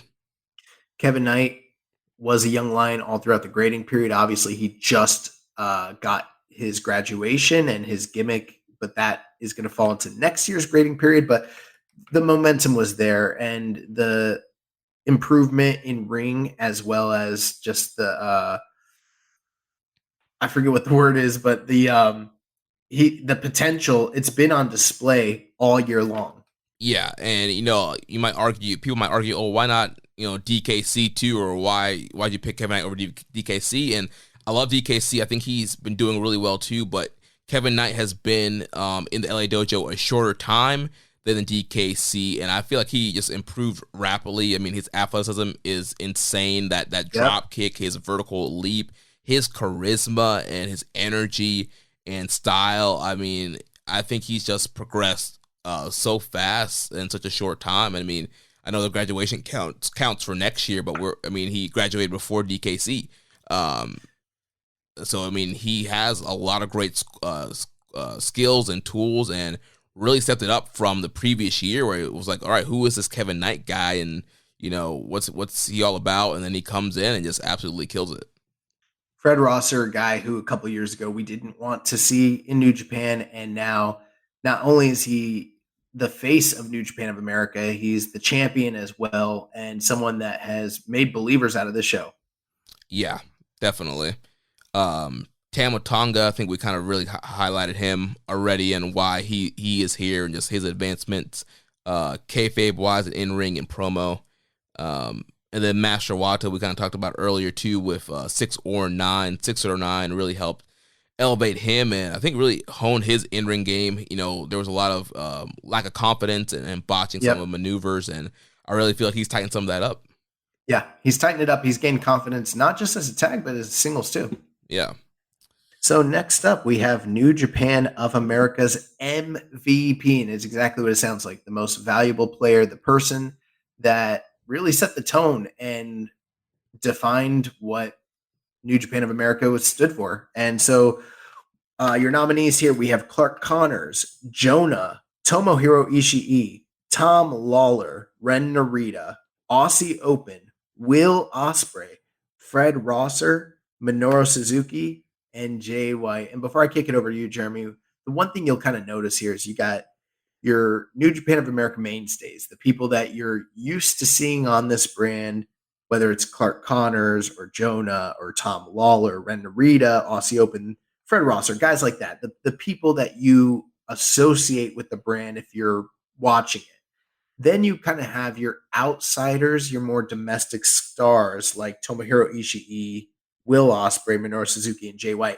And the reason that they're sort of on this list is because while, yeah, they are domestic stars, these were the guys that were coming over for these strong tapings, for these tours, and for the pay-per-views, and headlining them and having multiple great matches throughout this time. So a lot of the decision is really going to come down to, and it's kind of been this way for a couple years now, am I going to go with one of the champions or regulars that are sort of the main faces of the brand that are always there? Or do I give a little bit more credence to some of these maybe more established domestic stars like a Jay White who's coming in and headlining and doing all the main events, or a Will Ospreay? And it's kind of it's always interesting to see how people perceive this brand and how they perceive the wrestlers that are participating in it. Yeah, for Jay White, the first half of the grading period, he had the US of J Open Challenge. So he spent a lot of time on New Japan Strong, on America, being featured in big matches on the New Japan America pay-per-views. So you got to think about stuff like that when you're looking at somebody like a Jay White, where you're like, oh, will he be considered for this? Like, yeah, definitely. He spent a lot of time in America, and like Josh mentioned earlier, taking advantage of a bad situation and having that US of J Open Challenge. Yeah, Aussie Open really defined the tag team division, carrying the strong tag team titles as the inaugural champions. They really set the tone for that division. Yeah, Tom Lawler, longest strong openweight champion. Him and Team Filthy, they were also kind of the faces of the brand for a very long time. Several great defenses there. And also we talked about the Fred Rosser feud, who Fred eventually winning the title for him. And we talked about, he's the current champion and he's had a great year carrying the title as well. I've loved the work that Tom's done after dropping the title, and he hasn't really fallen into irrelevance. He's still maintained angles and storylines all throughout this time, even at not as champion. So Ishii and Suzuki, to me, are kind of like two sides of the same coin. Hard-nosed, grizzled veterans who come in and work with the young guys. But what makes them kind of special is that they're doing it on almost every tour throughout the year. They both have like around 7 to 9 matches through the grading period, and they're on all the pay-per-views, they're on all the big shows. And it's pretty cool when you get to be like, oh, okay, I'm going to a New Japan Strong show and I'm going to see Tom Lawler versus Ishii, or I'm going to see Minoru Suzuki versus Brody King. That's the kind of work that they've been putting in this year. Yeah, definitely. They've been featured a lot through the Strong tapings and the pay-per-views. I feel as they continue to age up, we might see more of them in America, which is, like I said, definitely cool to see. Clark Connors and Ren Narita have kind of been like the young workhorse guys of the brand, the ones who they haven't been the champions, but they've had some of the absolute best matches week in and week out on the brand, and they just fire up and pull the best out of their opponents, and they've been the kick-ass dudes for the brand basically all year. Yeah, Narita having a lot of bloody brawls on Strong and some title challenges. Clark had a title challenge as well. So yeah, definitely the two up-and-coming young guys from the LA Dojo this year that really stood out on the show. And then Jonah, like you mentioned, undefeated all year long on this brand, and he's kind of been the first person to establish a new group outside of Team Filthy that had any sort of semblance of dominance, and that's been really cool. Again, not sure if he's sticking around, but for the time he was here, great matches, great performances, very dominant. And then finally, you got Will Ospreay, who is, again, a strong candidate for Wrestler of the Year, but he had so many pay-per-view appearances, whether it was against Ren Narita, John Moxley, the four-way for the U.S. title. He just continued, or even Shota Umino. So he was definitely headlining a lot of those bigger pay-per-views, but he even did quite a few strong taping matches as well. Yeah, which there was a whole United Empire Strong episode where he faced Homicide, and the other Empire guys had matches on that show as well. So yeah, Ospreay doing a lot for New Japan Strong and New Japan of America this year. Right. So that's going to do it for that. Jeremy, you want to run down the nominees for the next award? Yeah, so we have Newcomer of the Year. So clearly this is for people who have made their debut in the grading period for New Japan Pro Wrestling. So our nominees, we have Francisco Akira, The Orchestrator, Gideon Gray, Hysterical Shane Hayes, Jonah, Yuto Nakashima, Aussie Open, and Bad Dude Tito. Yeah, I mean, I'm at the point where I'm not going to run down the accolades of what all these guys have done. You've been watching, but typically who you think is the best newcomer, who you're most excited about, who you think made the most impact, the most, influence, who do you like? And you got some really great choices here. Yeah, definitely a fun group of guys here to choose from. It's going to be interesting to see who kind of takes the lead. I feel like Aussie Open's going to do really well in the voting. Gideon Gray, surprisingly, he's probably going to do pretty well too. So it's going to be fun to keep track of this group. Nice. Well, next up, we have the Fighting Spirit Award. And this is the award that kind of recognizes those who persevered and did something of some sort of note or significance throughout the year, whether it was, something that was heart-wrenching, something that they had to persevere from, some sort of accomplishment that was very heralded, like, something that we're all in awe of and inspired by. But the Fighting Spirit Award, it's not super strongly defined, but it's sort of what meant the most to you out of these different instances, different events that happened this year. So without further ado, the nominees: Fujinami, the Dragon Soars Again, the return of an elderly Tatsumi Fujinami to New Japan Pro Wrestling. Gabe Kidd, his return from mental health struggles and his openness to discuss those things on the mic and publicly. Zack Sabre Jr., Zacky Two Cups. He's the first man, or not the first man, but his winning for the second time ever of the New Japan Cup this year. We have Jay White, the US of J Open Challenge, the series of challenges that he went through on New Japan Strong this year. Tom Lawler, Strongest for the Longest, his series of title defenses throughout this grading period, the longest ever strong openweight champion, and also one of the longest reigning singles champions in modern New Japan, period. Yeah, that's true. Hiromu Takahashi, Best of the Super Juniors hat trick, winning that thing back to back to back and twice in the same grading period. Kojima, Cozy dominates Noah. And I know this is a little bit outside of the parameters of New Japan, but this man went to Noah. This man won the GHC champion in his older age, and then turned around and won the GHC tag team title. So, he's had an incredible, plus his run through the N1 victory, which was pretty incredible as well. Yeah. You got Okada, G1 winner, back to back. So 2P. Kairi Sane, or Kairi as she's known now, the first ever IWGP Women's Champion, winning that title. And then finally, Tama Tonga getting revenge on Jay White and winning the B block. I don't know if we have a lot to discuss here, but those are your nominees. Yeah, I think you did a great job kind of explaining why we chose those. And like you were saying, yeah, these are just awards for people who, embody fighting spirit. And it might be a kayfabe kind of thing or more serious, kind of like the Gabriel Kidd kind of thing. But I think we have a lot of great nominees here. I agree. And just full transparency, Jeremy did most of the nominating this year. So if there's anything that we overlooked that you guys missed, it's on Jeremy. Well, let's go to the Joshua Smith Young Lion of the Year award. We've always called it the Young Boy Award, and I love that. I thought it was fun and kind of cheeky that we called it the Young Boy Award. But Alex Coughlin won it last year, and he did not fucking like being called a young boy. Yeah, he tweeted us and was like, "Yeah, please change that to Young Lion." So, and you know what? We were gonna call it Young Boy again this year, and we were like, "All right, we'll change it for Alex, I guess." Yeah, we'll respect the android.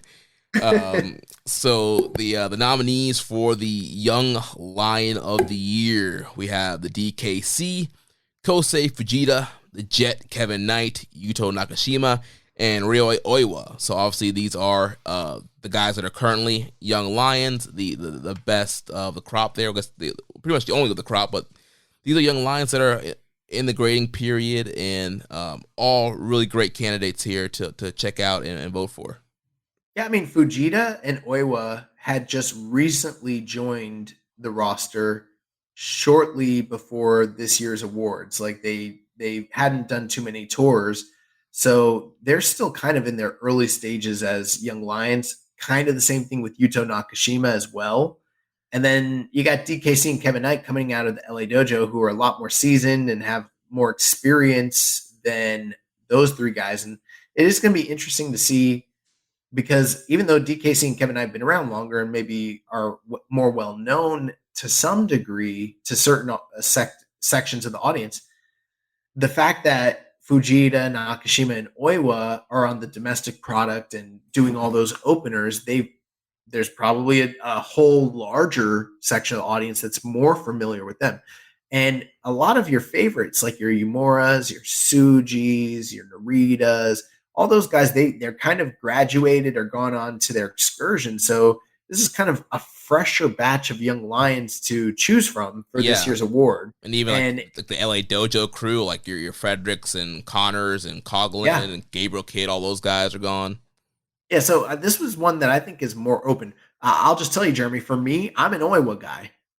Yeah, I think I'm an Oiwa guy too. I mean, Fujita's cool too, but yeah, I think between those two, I definitely like Oiwa better. But I wouldn't be surprised if Kevin Knight, just based on his recent infamy and notoriety, picks up this award. Yeah. All right, so we'll move on to the next category, the Strong Style Fight of the Year. Yeah, so this is the category where it's not necessarily the best match of the year. It's not necessarily the greatest match of the year. This is the one that most embodies a real fucking fight. What was that match that made you go, ooh, what the fuck? This is crazy. I'm losing my mind. How do humans do this? And that's what the Strong Style Fight of the Year is. And we've got an incredible batch of nominees. We also had to cut an incredible amount of just insane matches this year. So without further ado, Eddie Kingston versus Gabriel Kidd from New Japan Strong Nemesis. Hiroshi Tanahashi versus Kenta in a no DQ match from Wrestle Kingdom 16. Shingo Takagi versus Zack Sabre Jr. from the New Japan Cup. Shingo Takagi versus Tomohiro Ishii from the New Japan Cup. El Desperado versus Jon Moxley from Music City Mayhem in a what did they call that match? Was that a death match? Yeah, I think so, yeah. Yeah, I think they call it death match. Juice Robinson versus Rock Hard Juice Robinson versus Narita from New Japan Strong. Tomohiro Ishii versus Narita from the first round of the New Japan World TV title tournament. Shingo Takagi versus ELP in the New York City street fight. Minoru Suzuki versus Tomohiro Ishii from Windy City Riot. Eddie Kingston versus Tomohiro Ishii from Capital Collision. Fred Rosser versus Tom Lawler for the Strong Openweight title from New Japan Strong Collision. And finally, Kenta versus Zack Sabre Jr. from the G1 Climax 29. Yeah, we won't break down each match here, but what we have here is a collection of the hardest hitting matches from this past grading period. Several matches, very hard hitting, lots of blood, lots of plunder, crazy brawls, crazy suplexes, head bumps. So these are, like we mentioned, this is not all 5-star classics, but these are the gritty, hard hitting, strong style fights of the year. I think what's going to be really interesting is how we sort of have this dichotomy between those matches, which are like your traditional strong style matches, which is like, the kicks, the knees, the elbows, the chops, the headbutts, the suplexes, yada, yada.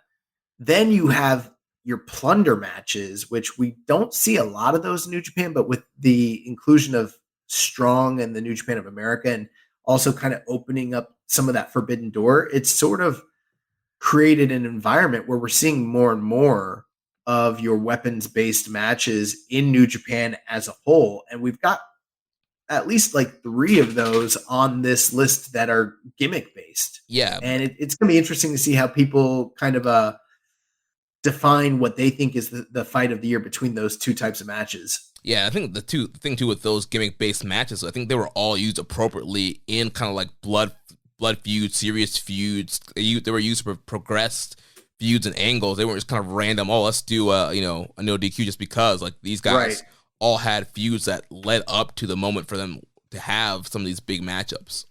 Yeah, and then there's at least I'll call both of them out. Fred Rosser versus Tom Lawler and Juice versus Narita. You know what? You could probably also throw Tanahashi and Kenta. Matches where visceral bloodshed was like one of the defining aspects of the match, which is something that happens in New Japan, but it's pretty rare. And in all 3 of those cases, it was like, what the fuck am I watching? Right. And it added a lot. So these matches are, every single one of them, incredible. Again, if you wanted to use this as a playlist of violence, you would see some incredible stuff. And I'm very torn. Before we go, I got to tell you, I'm just going to throw the shout out. Eddie Kingston versus Gabe Kidd. People are going to forget about it, but yeah, it was I think that might be my fight of the year. Yeah, at the very beginning of the grading period, yeah, I think it's definitely forgotten about, and it's a New Japan Strong match. But yeah, if you haven't watched it yet, definitely watch that because that's a really great contender. So now let's move on to the next category here, the junior match of the year. So this is the best match of the year featuring the junior heavyweights.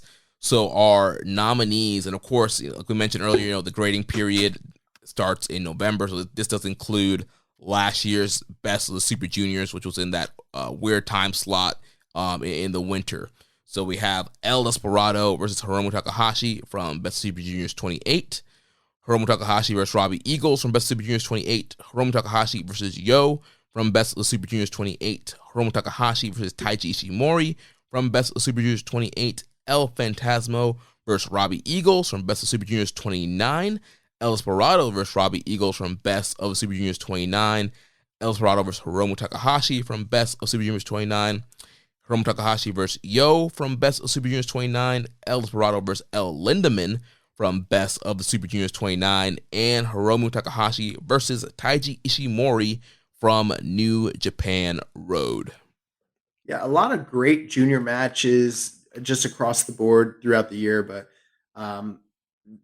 because it's so Super Juniors centric, it's hard for me to kind of give you the full breakdown on each and every one of these or point out individual matches that caught my eye or attention. But the one thing I will say that's just very interesting is like, we thought this was going to be a year where the juniors just thrived and shined, but because of the way things sort of fell with the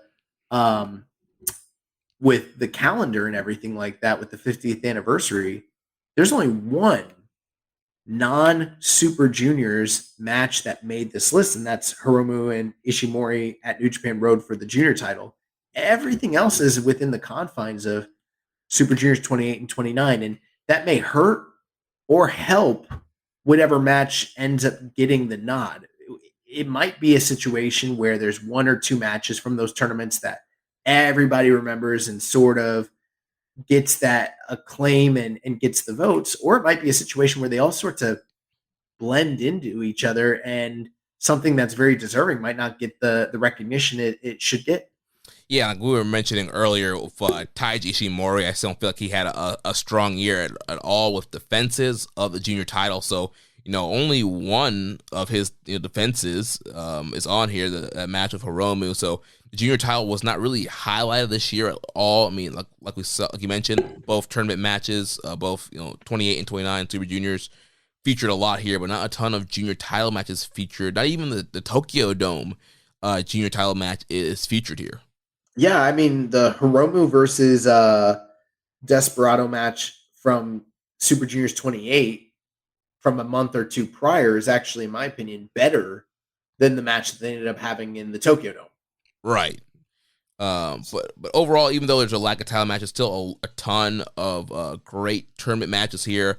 Obviously, one of the highlights, like we mentioned, in Match of the Year, ELP and Robbie Eagles from Boss J 29. That was an epic main event. I think that's going to be a strong favorite from this batch here. Hiromu and Yo, they've got two matches on here in subsequent tournaments that are both really great. That's an interesting take there. Desperado and Hiromu, they have two fantastic matches in subsequent tournaments. So you kind of see a trend there. For me, I think one of the matches that I just really love that stands out that we haven't mentioned is that Lindemann Desperado main event. And that was the main event of the show of the year from Best of Super Juniors that we nominated. Yeah, that was just a really fun matchup. Lindemann was definitely a great addition to the tournament this year. And yeah, had a great matchup with Desperado. And then, the sole title defense between Hiromu and Ishimori from New Japan Road. That was a really great match. These guys, there's a ton of history between both those guys, and that matchup there, even though it was on a smaller platform of New Japan Road, they went out there, tore the house up in the main event of that show, and had one of the best matches in the junior division. Awesome. Well, let's move on to the next match of the year category. That is the tag team match of the year. And we're going to start off. We have Minoru Suzuki and Taka Michinoku taking on the Dangerous Tekkers from World Tag League last year. This was the match where the Dangerous Tekkers brutalized Taka Michinoku in his return to the company in a very memorable way with a rare doctor stoppage. Next match, we had Sonata and Naito from LIJ as they take on the Dangerous Tekkers, World Tag League, one of the most memorable matches of that tournament. And then the next nominee is Bishamon versus the Dangerous Tekkers from World Tag League. I believe that was the finals, right? Yes. Yep. Bishamon ended up winning the tournament and would go on to challenge for the titles at Wrestle Kingdom. The next nominee, we've got Hiroshi Tanahashi and Kazuchika Okada, the Mega Aces, taking on the team of Kaito Kiyomiya and Kichimuto from Noah in the main event of Wrestle Kingdom Night 3. After that, we have the 10-man tag team match between Kongo and LIJ, New Japan versus Noah from the same event. After that, we have Francesco Akira and TJP, the team of Catch 22, as they took on the team of 6 or 9 at New Japan Road in June for the IWGP Junior Tag Team titles.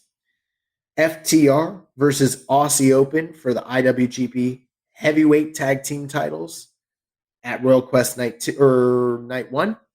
Yeah, Night 1. And then Royal Quest 2, Night 1. Yeah.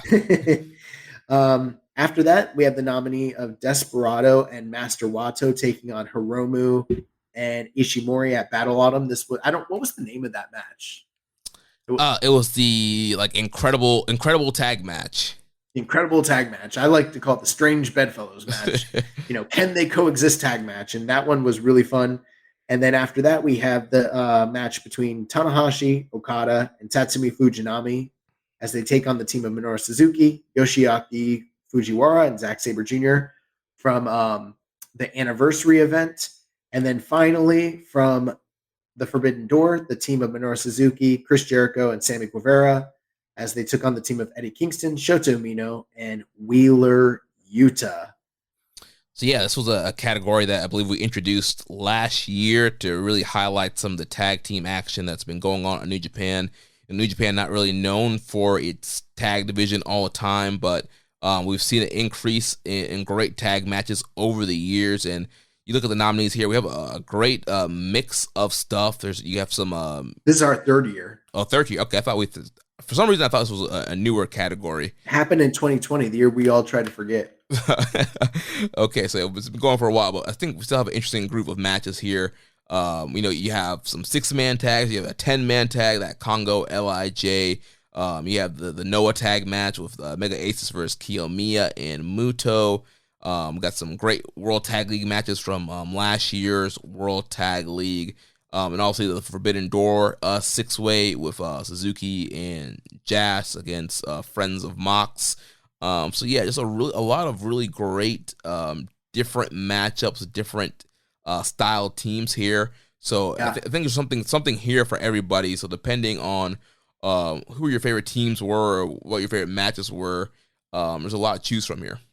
I mean, I really would be surprised if FTR versus Aussie Open just doesn't run away with this. But It is going to be interesting to see what the perceptions of the other matches that took place throughout the year were amongst the fan base, Yeah.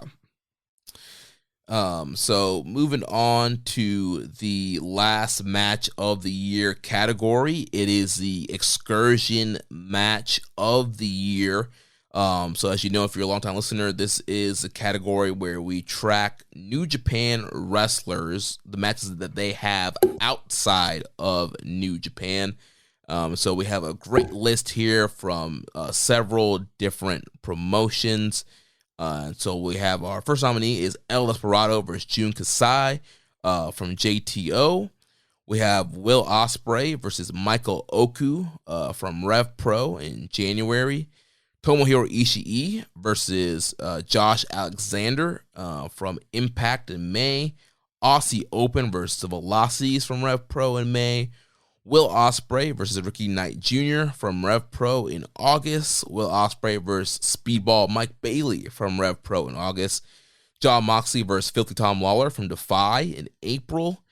Doki versus Taichi from Just Tap Out from January. Doki and Desperado versus Jun Kasai and Hunma from JTO in May.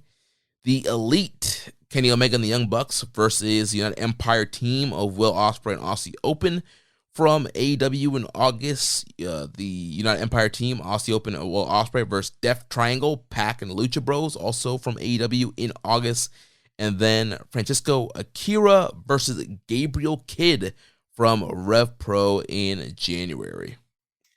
Yeah, and just like we mention every year, this is probably one of, if not my favorite category for our awards, because it's just kind of interesting. There's no one else that's doing anything like it, that's sort of cataloging what the guys from the company that we follow are doing outside of the company in, notable ways. And every year, this is one of the most divisive of all the categories we have, because me and Jeremy, we watched every single one of these matches, or at least one of us did. And there is so much great wrestling that's happening, but they're happening in places that our audience is maybe not as familiar with, whether it's Just Tap Out or Rev Pro or Defy, and in other years, I mean, we've had stuff from like Singapore and like Australia and all sorts of like crazy places. Spain, yeah. And so this one's always interesting because me and Jeremy know how good these matches are, but unlike some of the other awards that we have, like say Match of the Year, we can kind of get a gauge on what's going to happen. This one usually has a lot more to do with visibility. How many people saw it? How many people are familiar with it? Are they going to take the time to go out of their way to do the research and actually watch the matches and find out. And we usually find that, in my opinion, I think almost every year that we've done this, and this is not a knock, it's this or anything, but almost every year there's like one or two matches that I think are like blow away the best that don't win or aren't even like kind of considered just because the audience doesn't see as much of the matches. So this is an opportunity, if you are seeing this list, to definitely vote the way you want to vote. I'm not telling you to do anything differently, but if you haven't seen these matches, they're not on here for no reason. There's nothing on this list that is under 4.5 like categories. Some of them are 5-star classics. Me and Jeremy got to a point where I was like, all right, bro, like we're going to cut it down to 10. There's a lot of Ospreay on here. There's a couple of these matches that are really similar. If we're going to need to cut one of these Rev Pro matches, we're going to need to cut one of these AEW 6-man tags. And Jeremy's like, I just feel weird cutting 5-star matches. Yeah, like it's not our fault that Will Ospreay decides to go around the world and have 4.5+ star matches all the time. Like, I'm sorry, I can't help it that he in the same weekend decided to have 5-star match with RKJ and Speedball Mike Bailey in the same weekend. Bro, we cut so many of his classics: the Christian match, the Brian Cage match, the Nick Wayne. The Nick Wayne, yeah, that's one people are probably gonna be mad about. I didn't think the Nick Wayne match was of the same caliber as what we got here, and neither did you. But everyone else disagrees with us. But it is our awards, right? That's just not winning.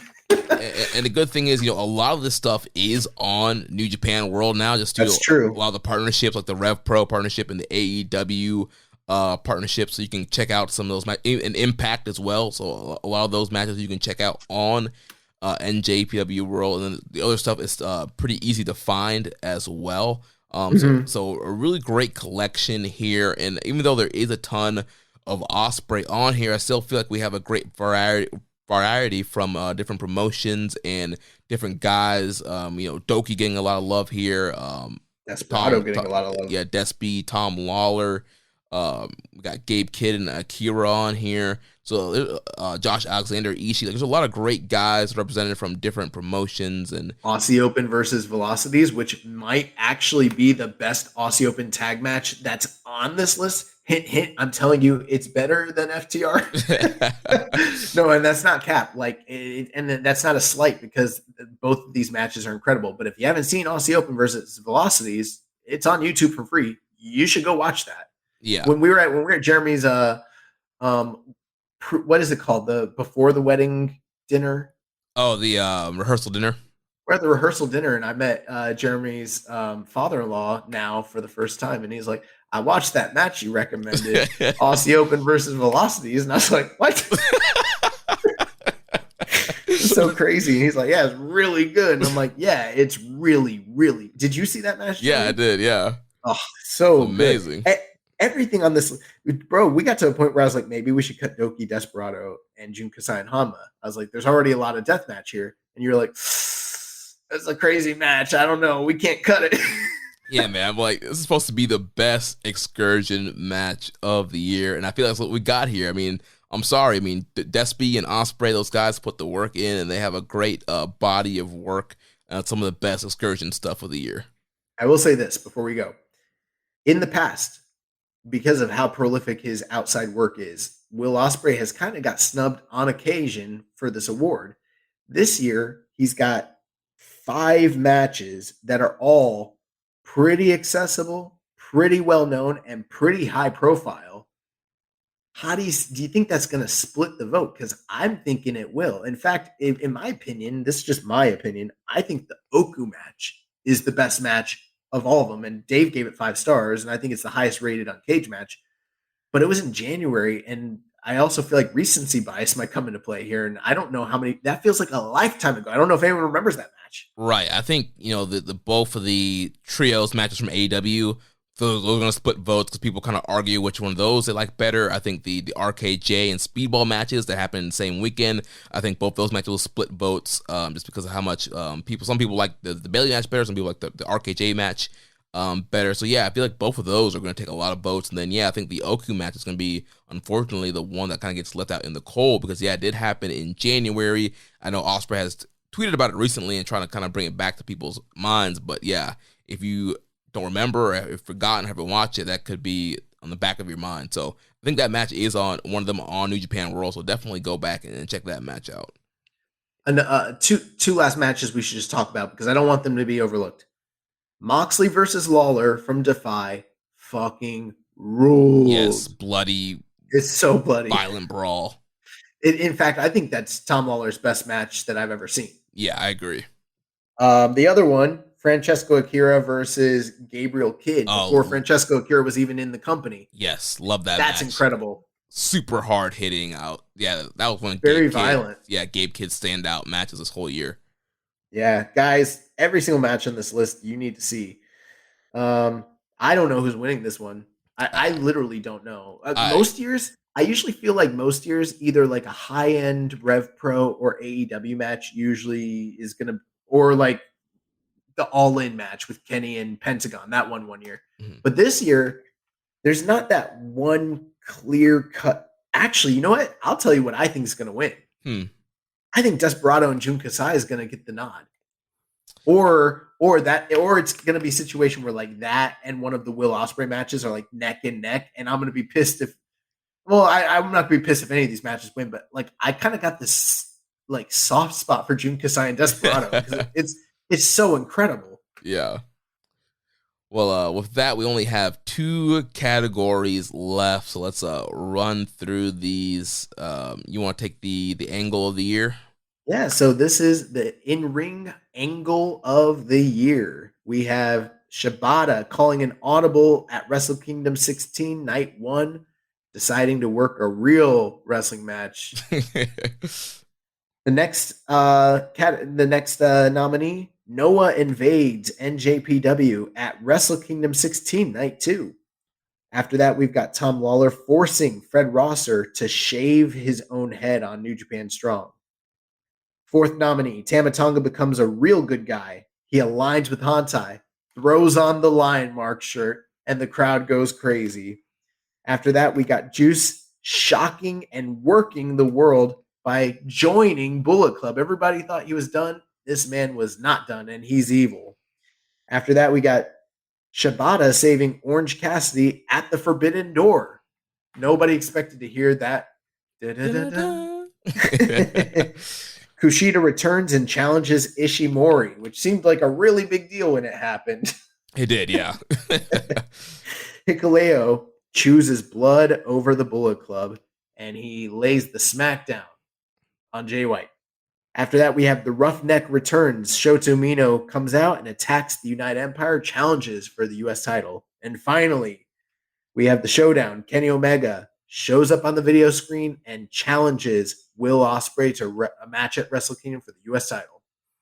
Yeah, great list of angles here. New Japan doesn't always do a ton of, crazy angle. It's not a really angle-heavy promotion. It's more of an in-ring promotion.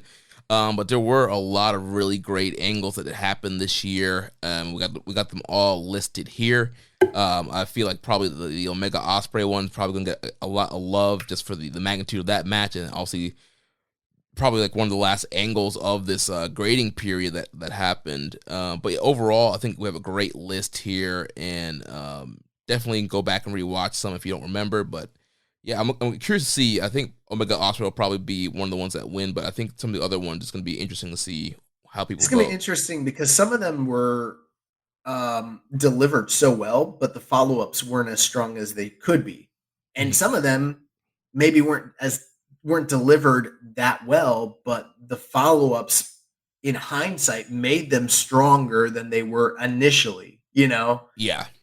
So it's going to be interesting to see. And then there's some that are just great, but they happened so long ago that, like you mentioned, that recency thing, like did it have a long lasting effect in the minds and memories of the audience? Yeah. And then also, for Lawler and Rosser, being a New Japan Strong hurts them a little bit, but I think that's one of the best angle on here. That's the actual best in-ring angle. And that's like the best feud too, but just nobody saw it, Yeah. So it's probably going to get my vote, but it's going to be like me voting third party like I normally do. And it doesn't win. All right, in our last category here, the news story of the year. So these are, a list of some of the biggest news that broke throughout the grading period. So our nominees, we have Kota Ibushi's contract status controversy. So all, the rumors and the miscommunications between Ibushi and New Japan and all the tweets. Yeah, the tweets and just the crazy stories that are involving what happened between him and what was Kikuchi? What was the guy's name? The associate. Yeah, the associate and all that controversy that covers that news story. And then they apologized. And then they said that everything was straight. And it wasn't. And it wasn't. And then there was mentions of organized crime families and triangle rings, and nobody knows what the fuck is going on with this thing. Yeah. We have the historic Stardom crossover pay-per-view and the IWGP Women's title being introduced. The passing of Antonio Inoki. We had the return of cheering audiences. We had the AEW and NJPW Forbidden Door pay-per-view. Karl Anderson signing with WWE and holding up the Never Openweight title. New Japan launching Tamahashi, the Oceanic brand. The NJPW World TV title was introduced. Carl Fredericks, the Alpha Wolf, leaving NJPW. And then the last thing, Fight TV pay-per-view production issues. So bad that, New Japan had to put out several, news stories apologizing for the poor production quality and had to go out of their way to make sure that the quality was good for all the U.S. pay-per-views going forward, offering refunds if you thought the quality wasn't good enough. And it was something that really plagued a lot of New Japan of America this year, which, like we mentioned, there was a lot of great pay-per-views this year, but some of them got Battle in the Valley. Battle in the Valley is unwatchable. Yeah, that was in the first show of this year's grading period. Really good card, but horrible production. This one's interesting too. There are certain news stories that are not listed here that we considered New Japan goes back on Access TV. That was a big news story, and then it ended up not being one. Or Kushida returns to Japan. That was what the fuck? But some of these things just didn't end up having very much long-term effect. There was people that returned from injuries and stuff. These were the long-lasting stories that we felt had the greatest impact. And I think it is going to be interesting to see, for instance, you've got obviously Kota Ibushi. That's a very controversial thing, but then you've got the Stardom and the AEW stuff, and that's very positive and very groundbreaking, and people are very excited about that. But then you also have the unfortunate passing of New Japan's founder Antonio Inoki, and that was a huge deal in Japan. But I don't know how much that had an effect on the audience here in the West. And so just a large variety of different kinds of news stories, whether it was controversy or positivity or, sorrow. There's just a lot here. Yeah, definitely a great mix of news stories here, and definitely a lot of. It's always curious to see how people vote on this. We always have a mix, like you mentioned, of these kind of different types of news stories. So it'll be interesting to see what people are going to vote on. A lot of these stories we talked about on the show in the news sections over and over, especially the Karl Anderson, the Kota Ibushi stuff.